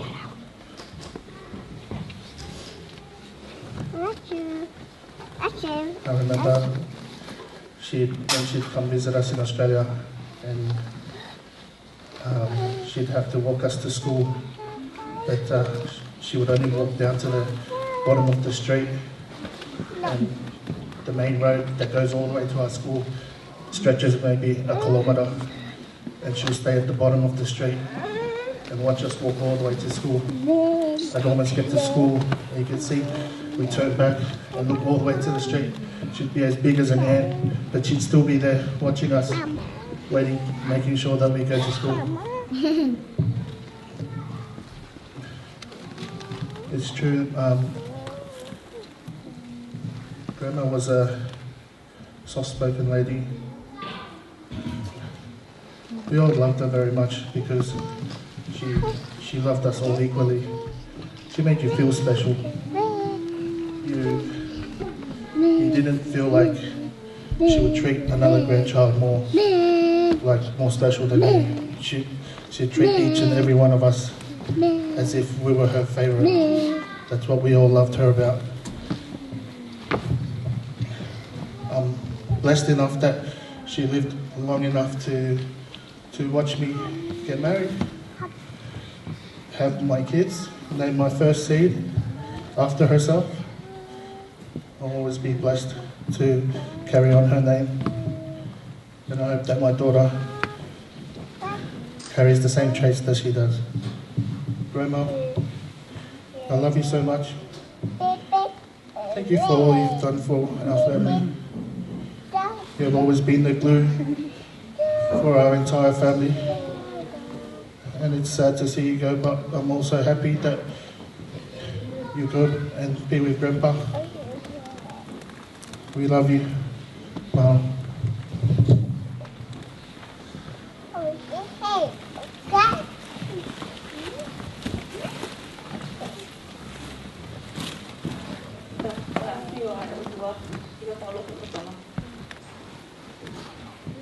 Finefeuiaki, Kulaea, Mafi, Finefeuiaki, Fainu, Lau'i, Uhinga e tauihenia. Kaya tā ngō oku.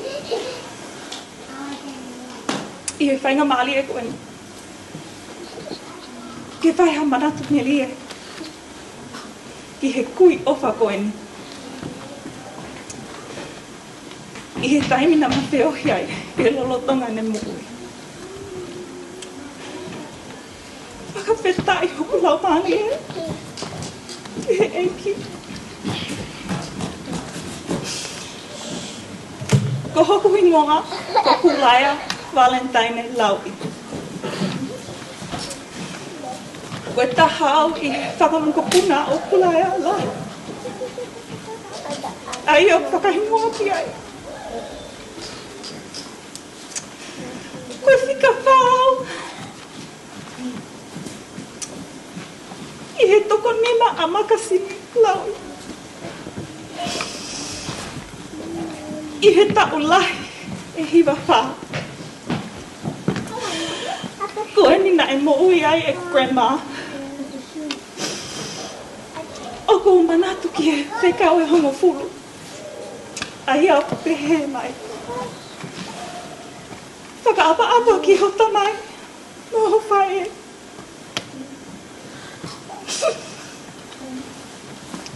Ka lai ho mai au I he keleki. E poaki ki a te koe. Tihova po o tua. Grandma, Anwa. Amusi a koe. Na ke whae ai I kau. Pea ke au. Ke he tau lai. Pena kou tala mono atu. Koe manatu me lia. Ki he toa o ngā maui a grandma. Koe te whine fofonga mali mali. I he taimi ko toa pēnau. A ahi ai. Peha koe mea lelei pēna ne mau. Whenga mau pē. Ke omi ma aku. I kai ngalo. I aku mohui koe, grandma. Mole I ange au. Ngā tōno no ko toa te.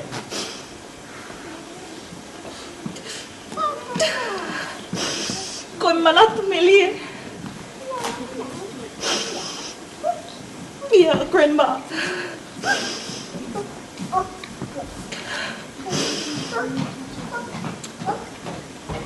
Toka I he nonga. Oi pia mali e eiki. Pea o mo whaka osi aki au. Lea, aki ai himi. Taha wha. Eiki. Koe opa a au. Koe moana muna. Ea ngalo hui whuki au. O ngahi hia. E me.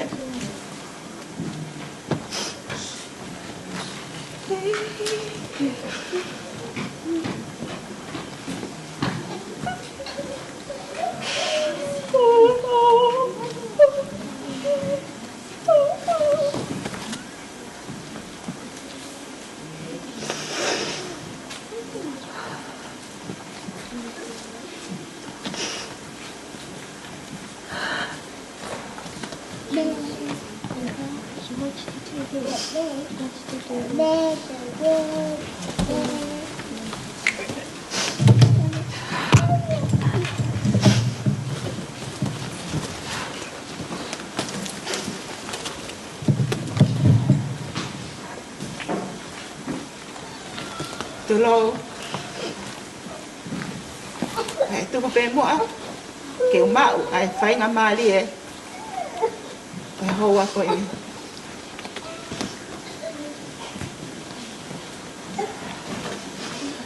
Ko fata pe heni. I a fio ai o tua te tau to to. Tapu. Ki ke pekia o mea. Kai tū pe mua ke umau haki I whainga maalie ke whakahoko ke koha manatu me lie ki whae whita koe. I kai te whakaloloa ko whuloloa tai mi ki whaamiri mahalo ko lava pe ai lea no whai he mau I whanau ka osfe unga pea. Ko whetala pe haki manatu me lie ki whae koe ni. Ko whae koe ni ko e whine anga lele I lahi. Whine ofa nai ofa tatau pe ki tek mato. Le ko whine nai mata mali mali pe I taimi kotoa pe. Ia ko mau he nai ofa lahi ki he whae whita koe ni. Watawange ki ne toka. I he nonga mo whi maari ai eki. Ia ko mau he nai ofa lahi ki te ia. I ngā ue kotoa pe ko ne whai. Mo ofa I whanga mo puna. Kai pe he whoki a te hau. Ia mo ho. O ofa atu he ni kia te koe. Laia toka I nonga mo whi maari ai eki. Toa ofa atu.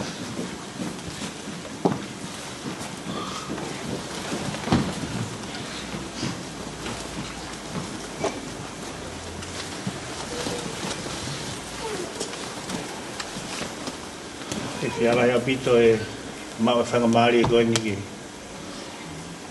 whai haki lea. I kai ki uto e lawe ki he tonga mo ui e whae e koe ni. Ki po stala koto kotoa pai e Mafi, e mo siu. E wai kore whamane mōri heni ki haa lotu. Mo haa tau kei e toi tapu. Ulahi ngahi rea una pehe mōre e whae koe ni. Ko pehe hala rea koe mōre e whae koe ni. E tari o no ui maani o ni e whae koe ni. E tai haa mai. O I kaika ni hola o kuni alu kia te ia. Bali ka whakatonu le rea iame. Ko kakai koe ni ose nau ngā ue.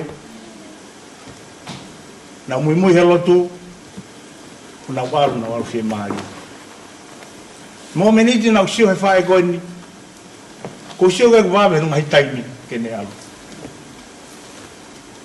Na whanongo beko o ngō tuhe whinega te au na ulotu ke eiki. Ke o mai ha taimi. Whainga maari e toka maari e whonua pene toki atu e whae koe ni. Ne lau mahina ni tokoto, pana estaria he iki ulotu. Ai ni wau beki ahon tau mau fie mari. O ki ongongo bea ko mau ki whae goin, taha ina whae anga leila. Ke ki ala no ni maka te au tau lutu. Wau ke kumai. Ko tainga pina toki ala mai ke te au taha iau.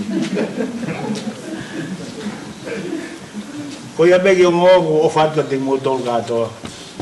Malo.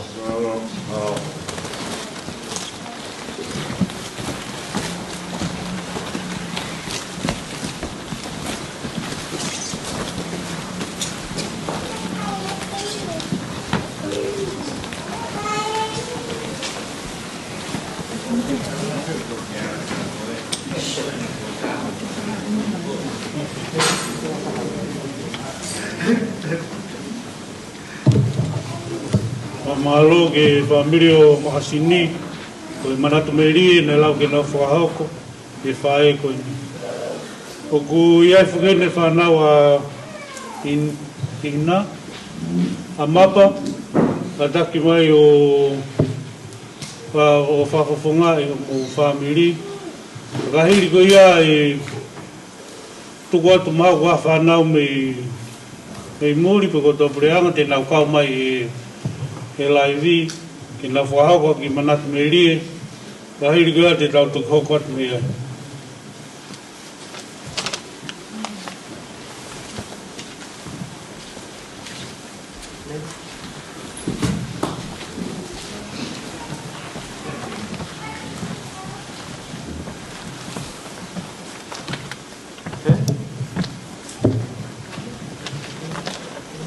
sai ko Fia lai whanga mare ko ni ke wahe ai hanga hi manat meli nge ko ni ka ki mua ia ko to mua whakahat pe au ko whae ko lahi taha ia whanau whine ko ia a Kulaea Mafi Finefeuiaki Lau'i. Nea ko pe o kai ke i heni, ka kou tūpe ke o whafofonga ai whae ko ni. I tai mini te o ange ko whoha, ke ne wahe atu haane manatu melia ke he kui ko ni.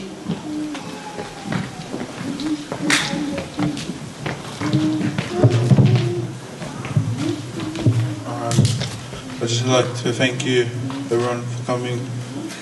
My name is Finefeuiaki Proto.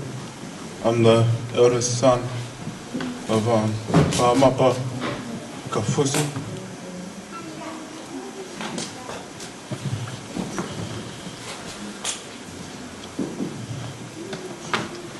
As I was coming here, getting ready, and I was getting in the car, I was trying to deliver a speech to say to you, Grandma,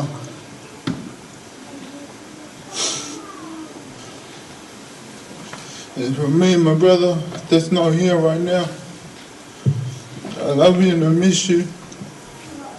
And when I miss your mono that you always give it to me every time I come over.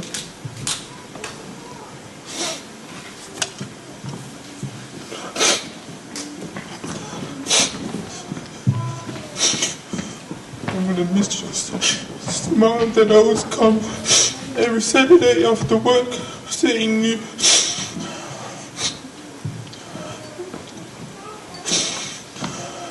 As I go through these tough times, I always remember to be happy.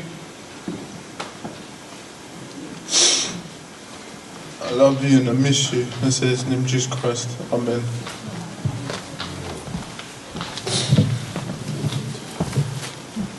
Ko kuongo ki tamaiki, ko lahi taha sione, ko ki whika ua, ko ki pau taha ia uwha taha he Finefeuiaki. Ko taime ko tawa pe maaru wake ape Mafi mo Finefeuiaki. Ko ne hua pe ki tamsi ko ni, ko ne folea pe ne Eulogy ke pe. Grandma, fefe. Ospe wang to taria te nio. Sai pe malo. Pe whai mai Finefeuiaki e vale lau, pe mai ega te au. Ai o a koi o mo whanau, pe koe hae rea o vale lau e ni o ki atu, o kune vale lau at ka te koe. Ko ki tamasi whoko ni ko ki tamasi pau, o kuna kepe. Kulaea, Mafi Finefeuiaki. O whalahi mai, ho moko puna lahi, a malupo, ka fusi liu tahi. Nai o vale bea ne awha, o whetu taki mai o tala mai ka te au mapa, ua si mahina kai ki ulawa hau, o alo hatu ki he putu. Nai tangu peta ko taha koe ni, mo ne tala mai, mapa tala atu hoku ofa, ki he kui ofa koe na. Koe toh taha koe ni ko ne tisema pe, o pupuna mai me Brisbane, ko ne hau pe koe hafo I aho e ua, o nofo mo kui koe ni, ospe koe au ne si foki koe no family. Kulaea, o whalahi atu ki o mata. Whakamole I ange hau, he ngai toho no noho ko toha pe. Whamalo heni, ki a Mafi, mo Finefeuiaki, he tauhi e kui koe ni. Te he kasi lolo, mo sanga pihikula.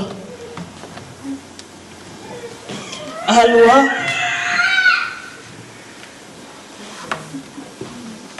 ko ngahi lelei ko toa pe, na ke hanga o tohi tongi ia ki he loto e ko whangamokopuna. Ko kui whoko ni, na ne ofa tatau pe ke te mātohon. Nai hau foki ai kui koe ni ai ongo mahatua me Amerika nai tau mai pe ngo mai vai I he aho ko ia ko kumana tui nai na tau mai pe aho ko ia pe papi leva sione hono tau walu sio ko tau walu ne sione ko whaka osi ni ai kui koe ni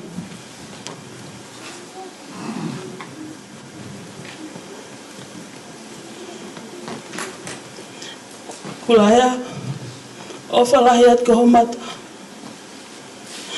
O ku tohen hou ape. Peha ke si pūri hatu. Whanga mole ian ki mātoro koe whanga mokopuna. I ngai toha no ko to ape. O ku haat me te mauto.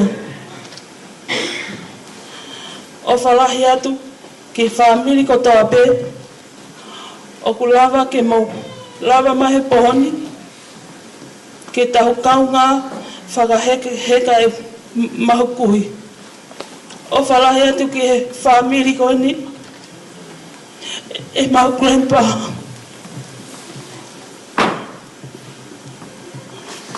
ko ila foki ko kui ko ni na o whalahe he family on mahu grandpa o whalahi atu ka koe se fol Lau'i pe he ko whangasista mohau he poni. Pe he ke familia ke whanaua o whasika hele. O whalahi ka tek motol ko whaeni alo te maura almoni I he wawhasisu kalaisi. Amen.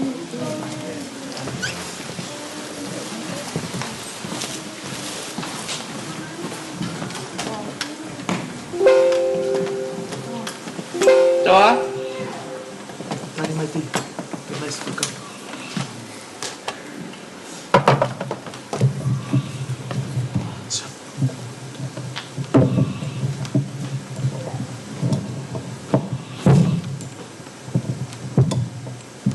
Toa.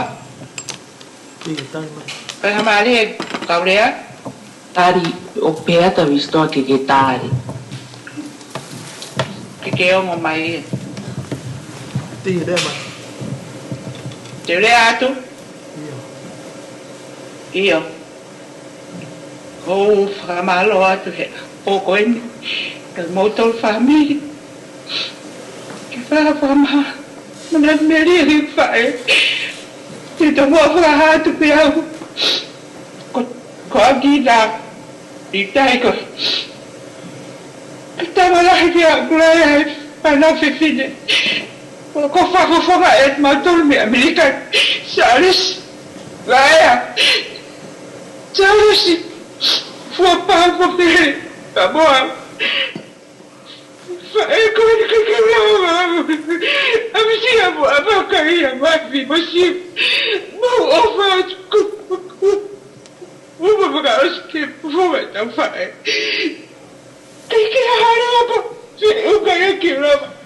Mas eu fui maluca. Botou no meu família. A coisa. Mulava. Que foi ficar com a tua pena. Vou fazer aquilo que vou fazer boca. Eu falei tu. Já que botou na tua família. Flyer. Que eu lhe fica com. Te venga tayo klase alboya kajuaga klase kitawa tayo na fuga tayo tolo te bikere tu beti ko Kulaea ni bakali fuga tayo lava to no fuga tayo ke alboya kajuaga Kulaea que tayo tayo sabalo tu ni kabara Naina, we found out. Hidayaki Mama, we found out. Salamosi, we found out. Mofa had out Fatogia had bomb going.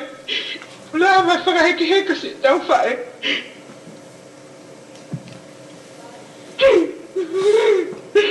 Kulaea, baby, feel flower. Don't go, you don't go, but you have baby. Mau whara ia tika te koe. Whae o. Whae. Whae. Whae mawapa. Pētagi tupe. Pōkari. Whakaheke heka. Whalau. Whalau wa. O whātike whānau. Ofa. Diri mai whānau hana kotoa. Kotoa pe māloi ofa. Mai whai whatongia le. Whai ke whae koi. O whātu misi. Māloi whai hata whatongia lo peti mai whānau. Kālamo kopua. Māloi whai whatongia. Ko o whātu ke whāmiri hana kotoa pe. Nā o whakalawa hata hakai tō hata. Ko o whalahe ka ki moto. Se mo whai whatongia kotoa pe. Po tāro te aho e mālolo e mo whae. Oa o ki he po o whakaosiko eni. Whatawange pe mo e ki. Ke ne whakamalmaloa. Mā ki mo tō tāta. E ngā ui. Kotoa pe mo whahauko ki e mo whae. Amsia ki mo tō. Mo sia mo o whawhanga whae koi. Ko o whalahi atu. Ko o ke te au. Mole tamai mole whae. I kai kura wasia kukina wana fuka. Whamalope ke lau mari e māti ati. E les whamahoko. E mau ofa. Ke whawhanga whae koi. Aloha! Aloha Kulaea. Mafi Finefeuiaki. Ono walahi atu ki o whafuka. E kai ngaloho. Ai whae o whakonieti wata. E David aki. Ahe uhaura a. Whae o whatokia ki whautora. E kai ngalo. Mangahi ako naki katoa pe. O kuketuku ka whautora. Ko whakaamu pe whae. Keke alu. Ka mui moi atu. E ngahi urunganga lelei kotoa pe. O ke whae ka ke tāsi pinga lelei. He ilo. Na whakaosi au se mau I kauto. E ngahi urunganga lelei kotoa pe o ke whae. Ke hoka tu ke tiko. Ke tāsi pinga lelei. Ko whangatehina. Mo kina tolu kotoa pe whana. O whadristoa mahalo mua. Si whakahoko lelei ki tau tolu. I he whatongia. Ma au whae, ko ofa ke he taha kotoa pe, pe ke ulawa whakamatara, kotoa ki motoro, ka ko ofa lahe at ke whawhonga kotoa pe. Tōka Kulaea I he nonga, ai eiki, ko ofa lahe at ko whawhonga. Hei kai ngalo, ko whawhonga ha taimi e tea.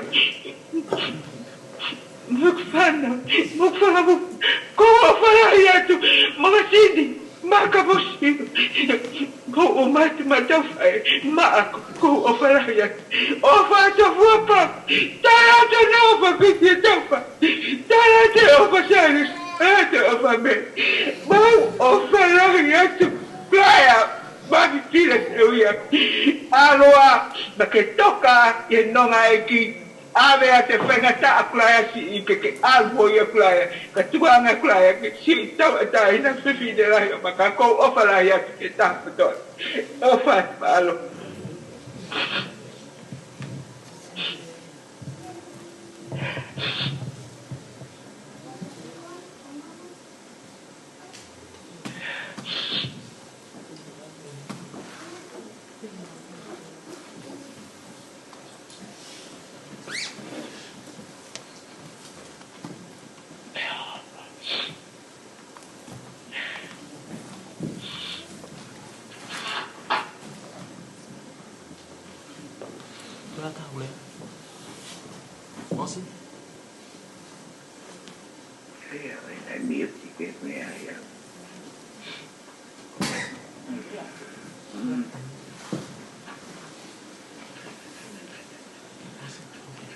Toa.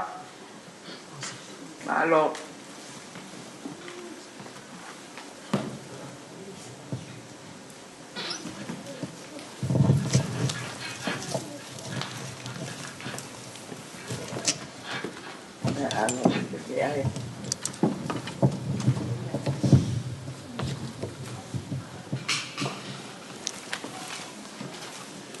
Malot ka kinautona nau kau he mai konga e tau manatu melie.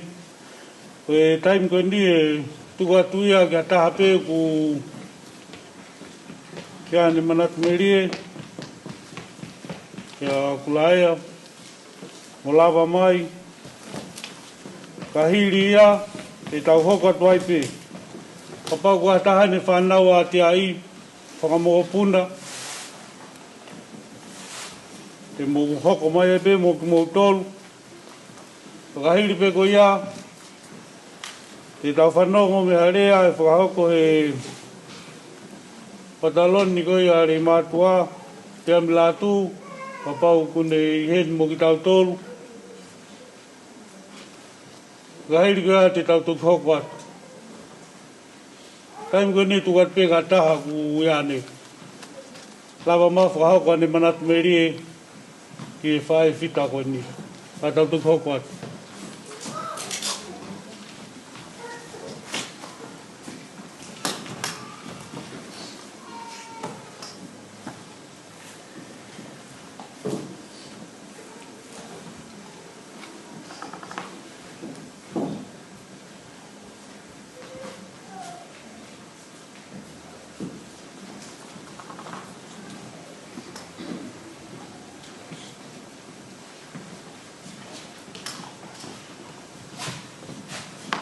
Tapu mo te kia,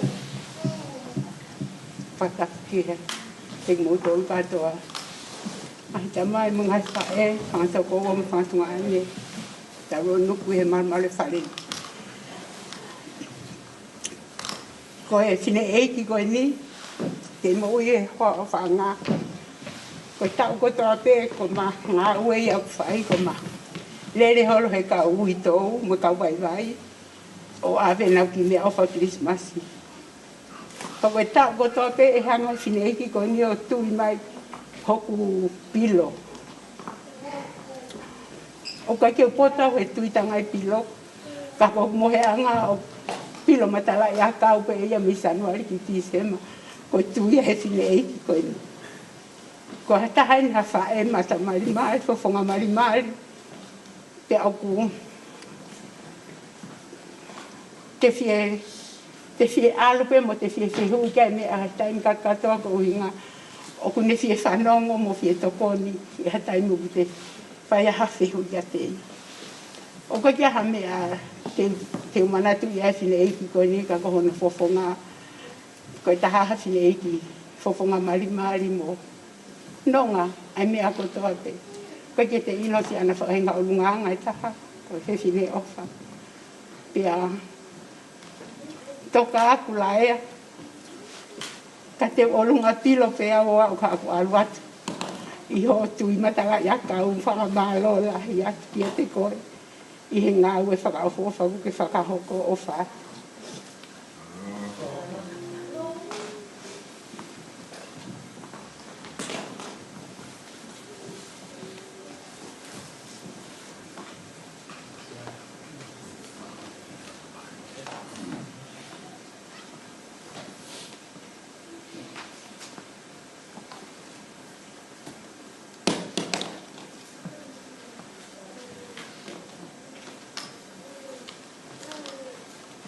Toko peke u toko ha whakaapa-apa ke he o tua koe tau tamai whakalangi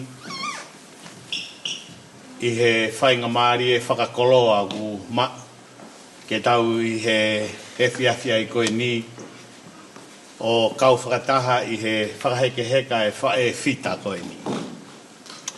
Tapu mo e whanau a hou eiki mo e o kumou i he malmalu e whareni. Whatapu ke he pekia o ku ke ai pe ku pikinga ki he pekia koe ni. Ki a Kulaea Lau'i. Ko wha aahi mau pe ki he whae koe ni he ne kei mo ui ka māhono hoa o whaanga. Pea wha rea mai whae koe ni kia te au he ku wha aluato ahi ki ai ne tala mai. Present tupou. Si o le rei mai ho fofo ngā ka te au. ko ho whae ko e kāinga mo o ni e hoku maari o nai me rei mātua. Ka o kuofiang ho tato toho he ko ho tamai mo au ko e mahawa mao me nei afu. Pea ku peheni. Ko e taimi kou whahiwha e waka he taulanga kua tare fusi. Pea e aru a si ulolo ia mo mafi mo mea au tari lori ke o ki rei mātua ka talue lue peta o ki api. Ko e whahino hina na e whai mahe e whine e ki ke te au. Ko e urungaanga mo e toonga mo ui a e whine ko e ni. O ku he kai ke tau lava e tau tolu ke tau whakamatala. Ka kou ilo i ku rea aki he whanau mo e whangamopuna bea tau koloa ia ke whanonga ki ai. Ko e mo ui ko ia o kua usia he whae ko e ni. O tatonu ke whamalo ia ia he whanau mo e whangamopuna. He punea usia ia ai mo ui ko e tau whakawholofola. O ku tae amane kina ia ke au sia he tau tangata ko e ni. Kana utawange ke whae ko ni e mea ko ni. Wai foi mea lalahi e wha o mo ui wholoa e tangata. Uloaki, ko uloaki e na lawe kai ni. Uloaki, ko tala ofa ia ai o tuaki he ne whanau o kunau ofa mo whaka apa ki he nau mātua. Ko tala ofa ia. E tolonga pe wholoa honau ngahi au. Ko hono ua, nau talange ke whine ko e ni. Ke whanongo ki ai. O talange ki ai. Ko e kakai mo ui loto maa. O whamatala kai wholofola he tohi ko ia a mātiu hono vahi ni maa. Wanu ia ki nau tau loto maa he te nau mamata ki he otua. Pea e tolonga honau ngahi au. Kai ki aha taha ia he whanau ko e ni ia e loto maa. Si ulolo, mafi mo mea. Ma siwe siwa au pito ia he loto maa. Whae koe ni koe tahe uhinga mau inga loto maa. Panatang, hono tolu. Ai mahu inga koe, ai mo ui fie fia. Taimi lahi, whanau. Te fie whakamalo ke whanau koe ni. He ku fie fia e nau whae. I he sio ke anga mo ui mo e nofo whakawhami. O ku mahu inga ke mo ui fie fia e tau mātua. Ka koe taha ia mea mahu inga nei tolonga e mo ui e whiwhine koe ni he koe whiwhine mo ui fie fia. Pea koe mea hono wha, ko whakaamuangi ke whanonga ho tau ngahi mari ki ai. Koe whiwhine na e ofa mo oni hono ofa ana. E te utalatu ke te kumontoro ko e legacy ia e whae ko e ni ke mo ui aki he ne whanau whiwhine. Nai whamatala si ulolo na tala mai. Sares, ko manatu i mau pe whangi to onga i mau whae e ki ho mau whanga me hiktanga. Nā ne whakalanglangi i nau tolu he mea ko toa pe. Si lolo ko whaamu ke whakalanglangi i a sanga a mere ko tari atu au ia ke whakalanglangi ke ulawe ai mo au. Ko ofa lahi ke te motolu mo whakamalo, ko mea mahu inga ia.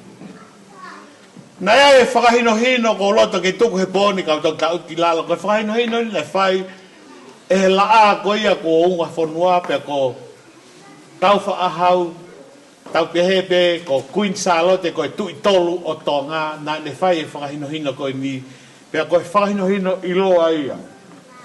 O ku ia i he tau mo ui whakatonga.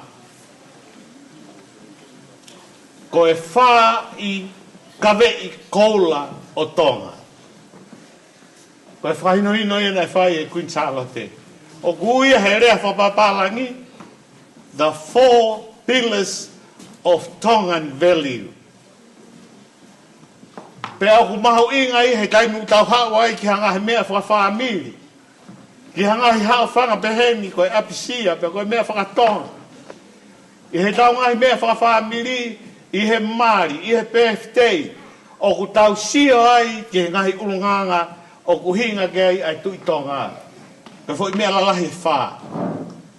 Uloaki. Nei pehe he ne afio. Maho inga ke tau manatu I ke mo ui whakaapa-apa. Whakaapa-apa ki he o tua. Whakaapa-apa ki ho o mātua. Whakaapa-apa ko whanga mehi ki tanga.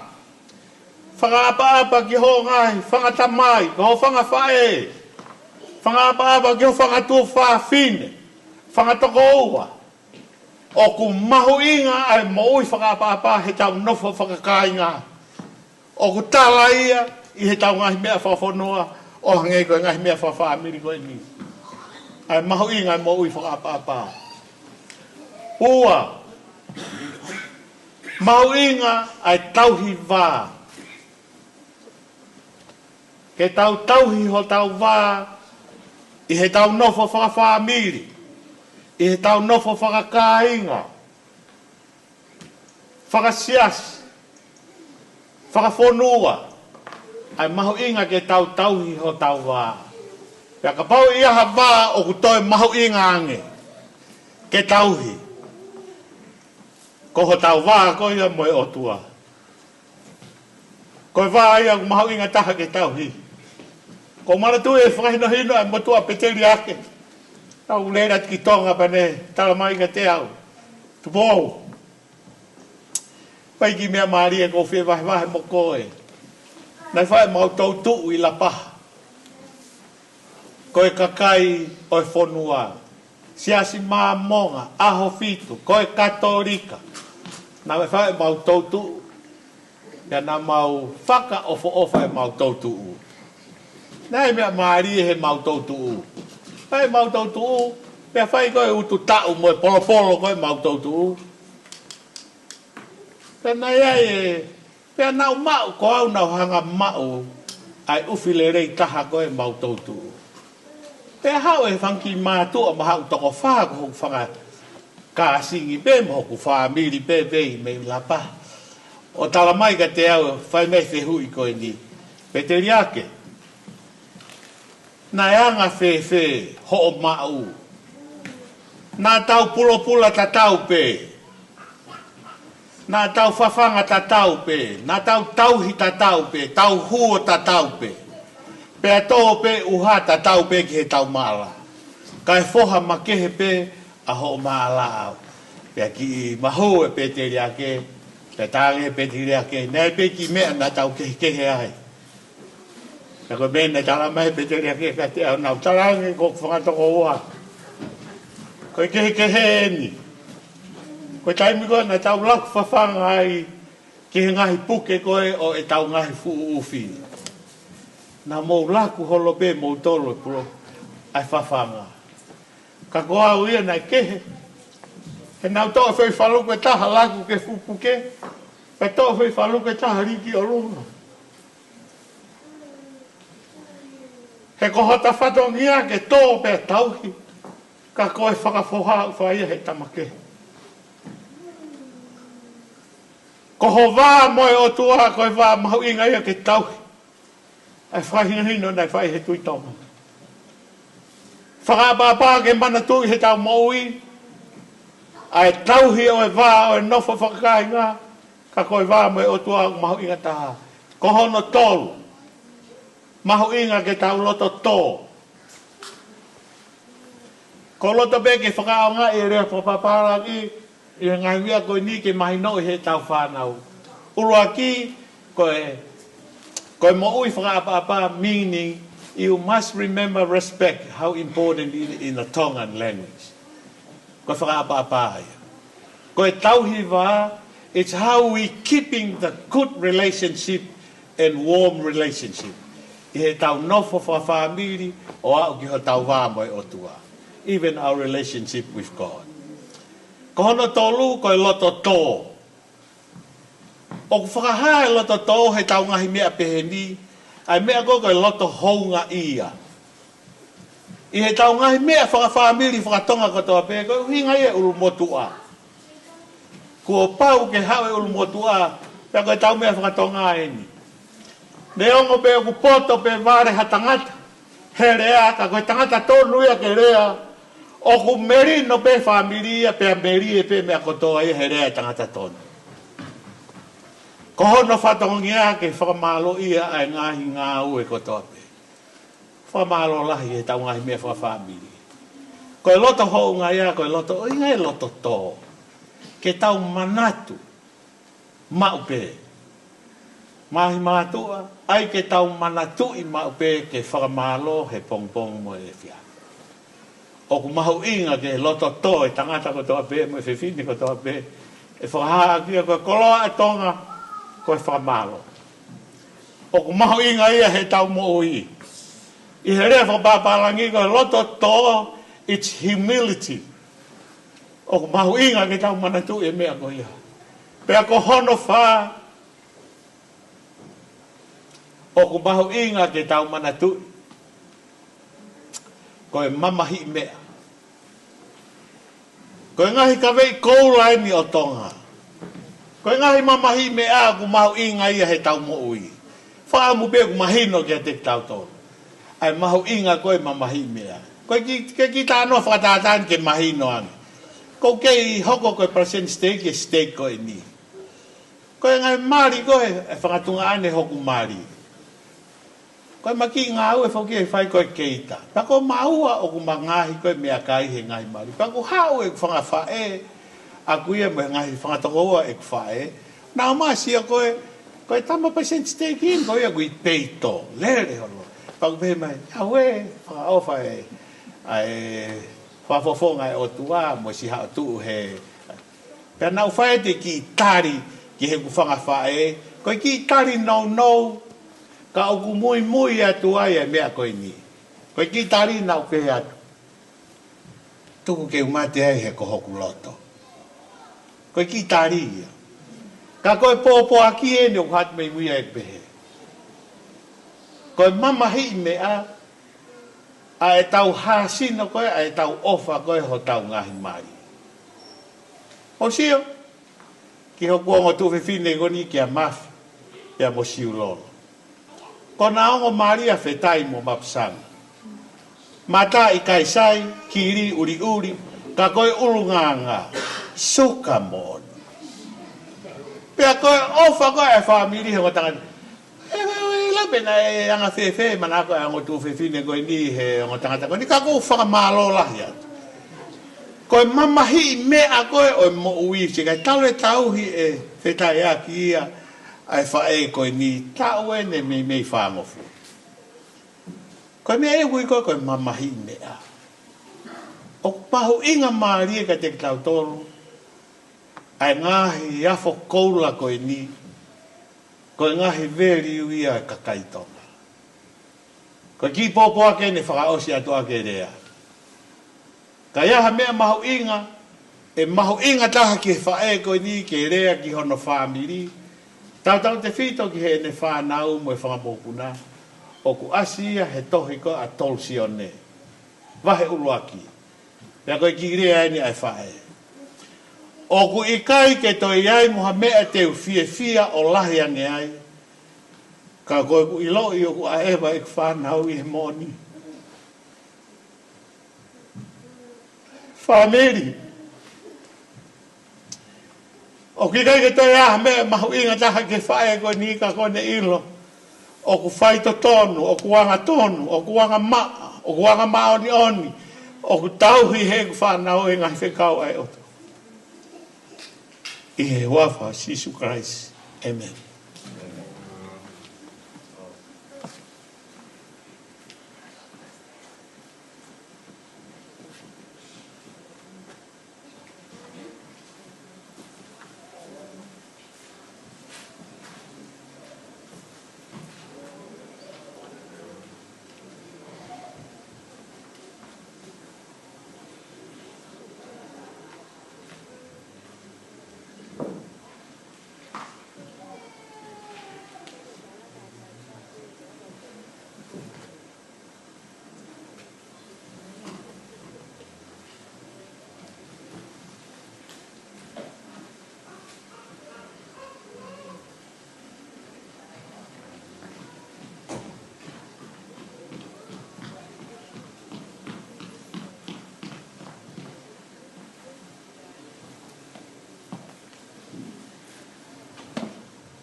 Sai peka pau ki te aha tahe lava mai o whahako a manatu me rie. O koe ki henu pia mo rea mpotu. Tau au mai ai peke ko ngā whaosi e tau e whiawhi manatu me rie, whaosi. Pia mo Kulaea, Mafi, Lau'i, e whiawhini. Ka heiri pē ni te tau whawhei e toko niwa, pata whanua, ka taku ngā whahauko pēha ki rea nou,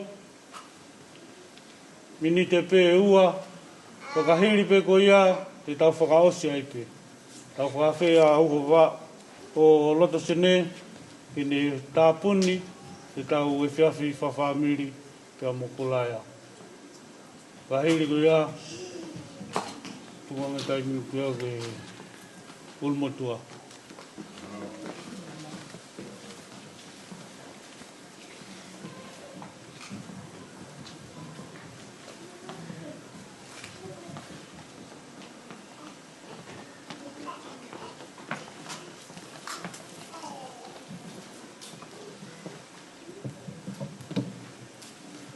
Kore ke o uwhangatu i he ngahi tala whakatapu ko osi hono ka mataaki e polo kalamani. Pea ke o whamalumalu atu i he tala whakatapu ka kato o e tau furi whanua pea ke o hao atu ai. Whatapu atu i hata kalaua.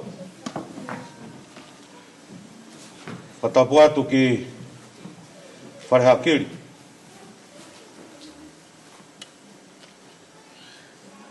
Whatapu atu ki a Fainu. Mohata i whanua.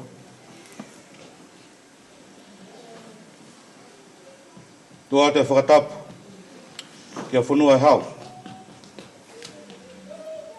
Whakasinga hata kalaua. Talakai. Pea moha matapuri. Whakatapu atu ki e whahu. Ki e whahu o ku tapu. I he toka o ku i he whakalake pā. Kai a tā mo i motua koini. Ke whafofonga i atu. Ai tangata eki pisope. Pea mo i kainga loto e siaso si suklaiso kau manuna ngai aho ki muini.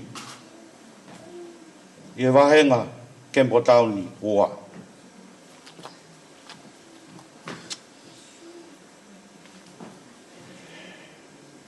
E Fainu. O kuongo moni ai more a tau tangata. Ai more historia. Ai more kamata anga. Ka ku whai e whawhitai pia mo whakamalo o kui kai more hingoa. Ko hingoa he kai peng e osi. Kau whakatulau atu kai whai ha. Whakalau pisi. Pea moha manatu merie.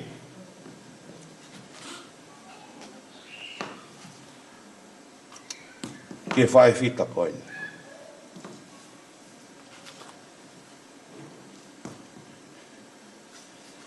Ko whawhanua. Nai toko ua peho no ngō Fototehina. Awea makau i tō. Ke alo tauhi ai vai ko tanu Mafi. Pea awea Fainu ke alo tauhi ai vai ko tāpinga. Pea ko hona tuu ni hiki moi whariki. Me mua whanga.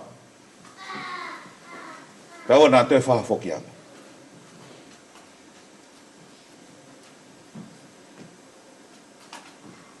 Na ia e vai e tolu. Na whakahino he moko. Koe vai o oku, e ui koe vai o moko. Koe vai ko tanu Mafi, I historia, I hono whenga e kau whangate wolo haa mua ke nau kai haasi e vai ko tō mea. Taimina nau whanonga mai ai hauma re ia, pe he tokua na e whakapāki he moko, o mahua e vai me ngutu e te wolo, o hoko e vai ko ia, o hui, ko e vai ko tanu mawhiri. O kia e vai, nai loa ko e vai, o e ulu kakau. Nai meria he nai tawha pia hinu ai, a ngā kau kotoa. Fainu nai tuku ke tauhi ai vai ko tāpinga. Oku kei tangata pe, ai vai ko ia, i he aha.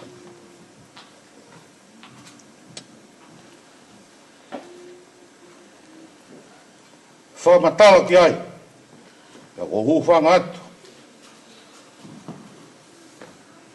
Ke kau haa whakaolunga, oku mou mea i heni. Kau lawe atu mua, ki o mou malai. Ke haere a ki, Sameria, fōu atu he koloko saika, ne au atu ki Hawaii keri. Ko Hawaii keri o se kope, nā ne whaki ki hono whoha ko seo se wha.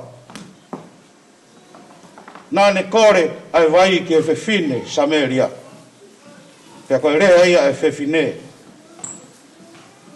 Nā e anga whewhe, ha kore, ha siu ki a sema Sameria. Pea kui kai ke tā maheni, pea koe whiri ki taua. Ka nai a kohi e ki. Koe vai ko ia o ku ke utu. Ka o ka inu, te ke toi whia inua. Ka koe vai te o atu. Te ke inu, pe e mapuno puna ia holoto ki e tangata. Ka pau te tau eke pe gui whe ia ai whae fita koini. O kune mea pe he, o sio mai ki he tau manatu meria ange ki ai.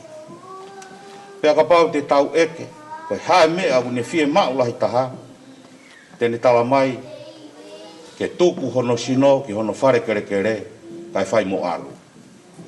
Koe ne tāri ia koe tene tala mai.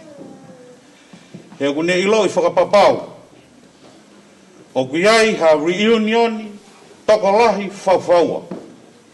O kunau taritaria i he tawhaki e taha. Ko kātoanga oe, tai hano tatau, oe ofa manatu, aia he ikai lava ia ke tau mau i he mo uini, a hono kakato, ka te tau toki mau ia, i he taimi, tau whanonga atu ai i he mo ui koini. He whamiri,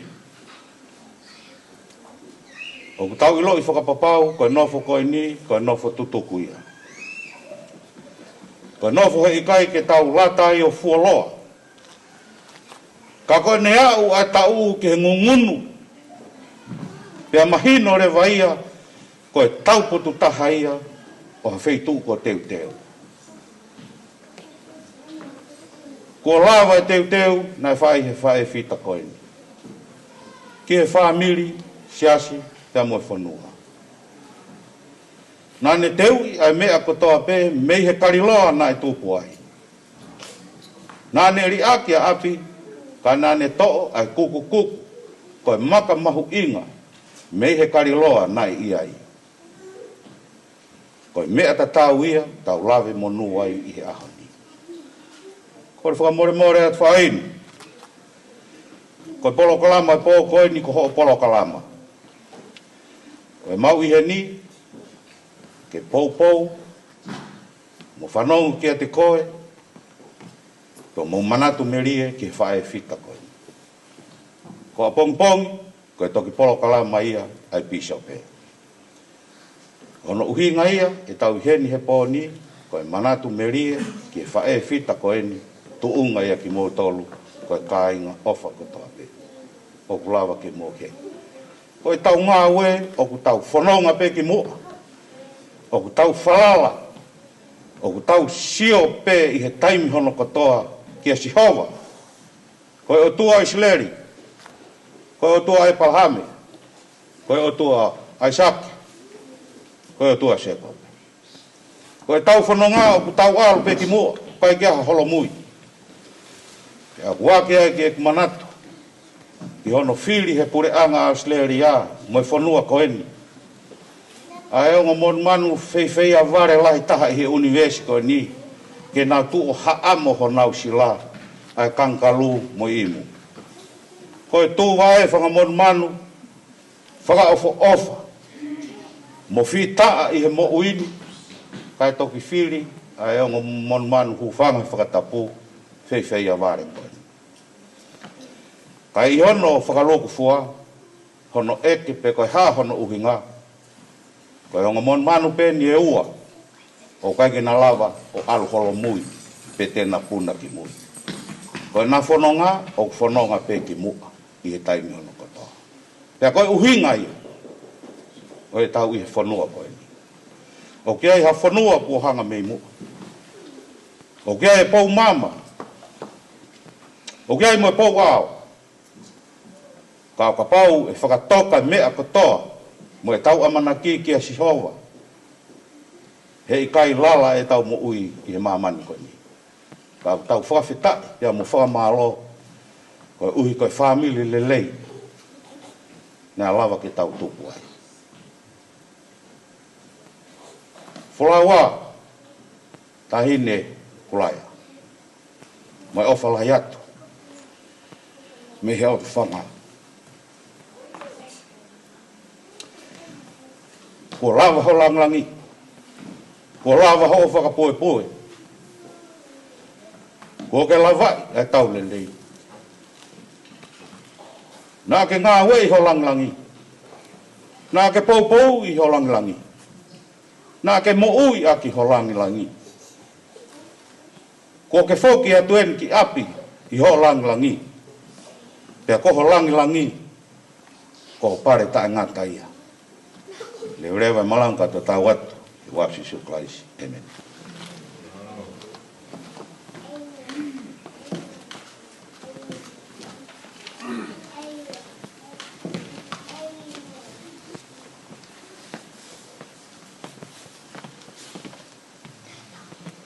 Tau lotu. E o tua mafi. Ko koe mau tamai whahewane a whiona. Ko koe e hau tae riua, ko koe e tui o ngahi tui. Mau tolu e ni koe si i whamiri, mo e kāinga lotu, pia pehe ke maheni. O mau whakatahataha mai he hoa koe ni, koe uhi ke mau whakaheke heka e whae koe ni. Mau fie he hoa koe ni, ko o whakawhainga maari e ana tūla kai lawa ke mau wheha aki mō miniti koe. Mau hanga atu e tamai he hoa koe ni whamore ala ka ke tāpe kina mua si whanau pai a. Pea pehe ka te mau tolu hona kātoa koe maheni mo e whamiri, mo e kainga lotu. Tuku o ke ako ki mau tolu ke mau molo mui wae he ngahi manati merie ne mau tala he hoa koe. He mau tui whakapapau koe whinangalo i a awhiona. Tamai mau hanga atu he hoa koe ni whamore ala. Ke tāpe kina mua a e pekia o hano teu whaheke heka. Whakawhainga maari e mua ana tūla. Ke lava lere i e whakaheke heka e wholaua e whae koe. Ma kore ke kau koe ia te ki mau tolu, ka mau ka mātuku he pōni. Ame mo ui ki mau tolu pa mau ngahi apitauta. Mau ka toi whakataha mai e aha pongina, mau kore ki tau whi awe mo e awhiona. Mau hanga atu he hoa koe ni, i longa ngahi tāpuaki o koe ki mau rea aki, Ka ke fina ngalo ke mau mau he hoa ko e whakakato anga mua. Ko lotu ea mo e hu o mau whai ni he rota mau lalo mo e ofa mo ni ke a whiana i e hua whaho alo ko si sutalaisi. Amen.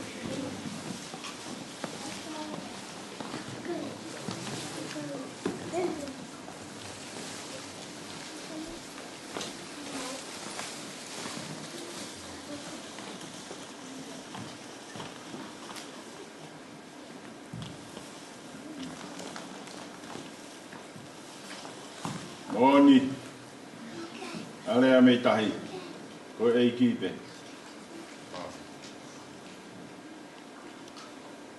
Ange alolo kia tahi hou, angawe pōkoini.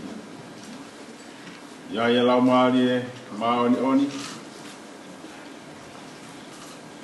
Tuna hoi aho tau loto, e tau whanongo ki he ngāhi lea, whanongo ki he ngāhi manatu melie, au he whakao ko o wha. Mamalo atu, ai aha koe e whiafi koe ni, i ngahi patongia ko toa pē,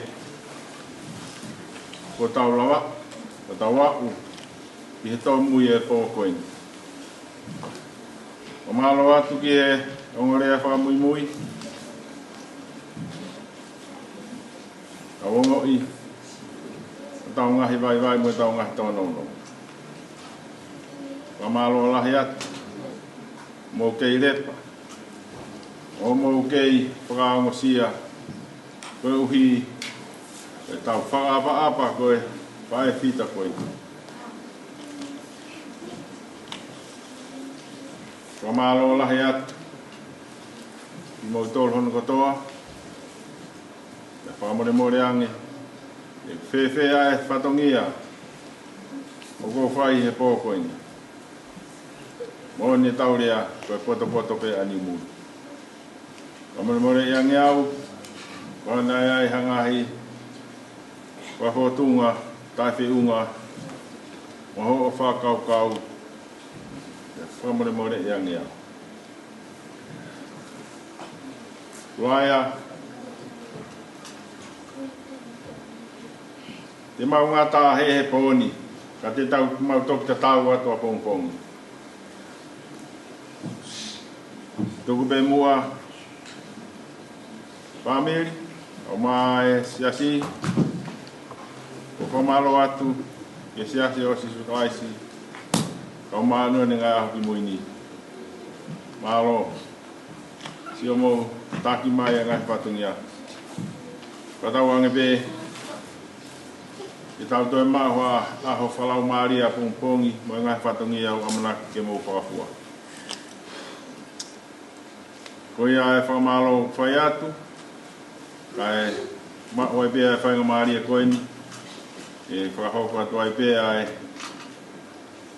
a pōngpongi, mo no ngahi pōtutu. Ko e kumau ki a pōngpongi, ko e mea whakaiki, o kua haere mai ki heni i e taimi walu. Pea e whai, urak whai pea e whamiri, e whamiri whamawai au Pretoria, e mo e tahini ko Kulaea. Ospe ia, tuku ia tuki he siasi, ko Kulaea, ko nau tolu ia, e toi ngā pongpongina. Oa, ki hono ave, ki hono api mahu, e tau toki vete minu. Mi ai a pongpo. Ko ia, watawange ke tau tuku mo eiki he pōni. Awe ki mo tolu ko mo ngahe api. Pakatau katoe whetauraki a pongpongi. A whetauraki pe i he mo ui.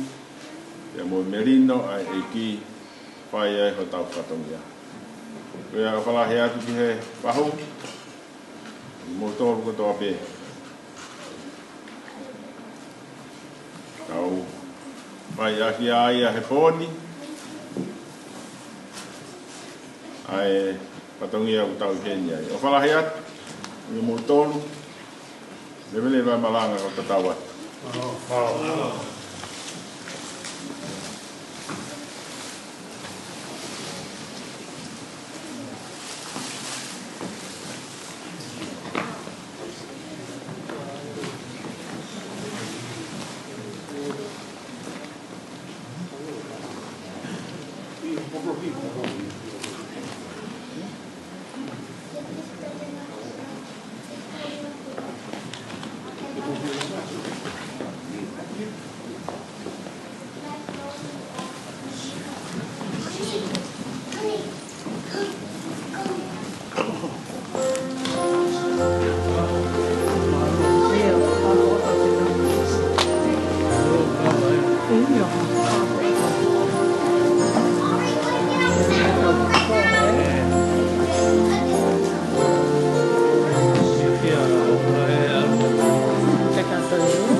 Yeah.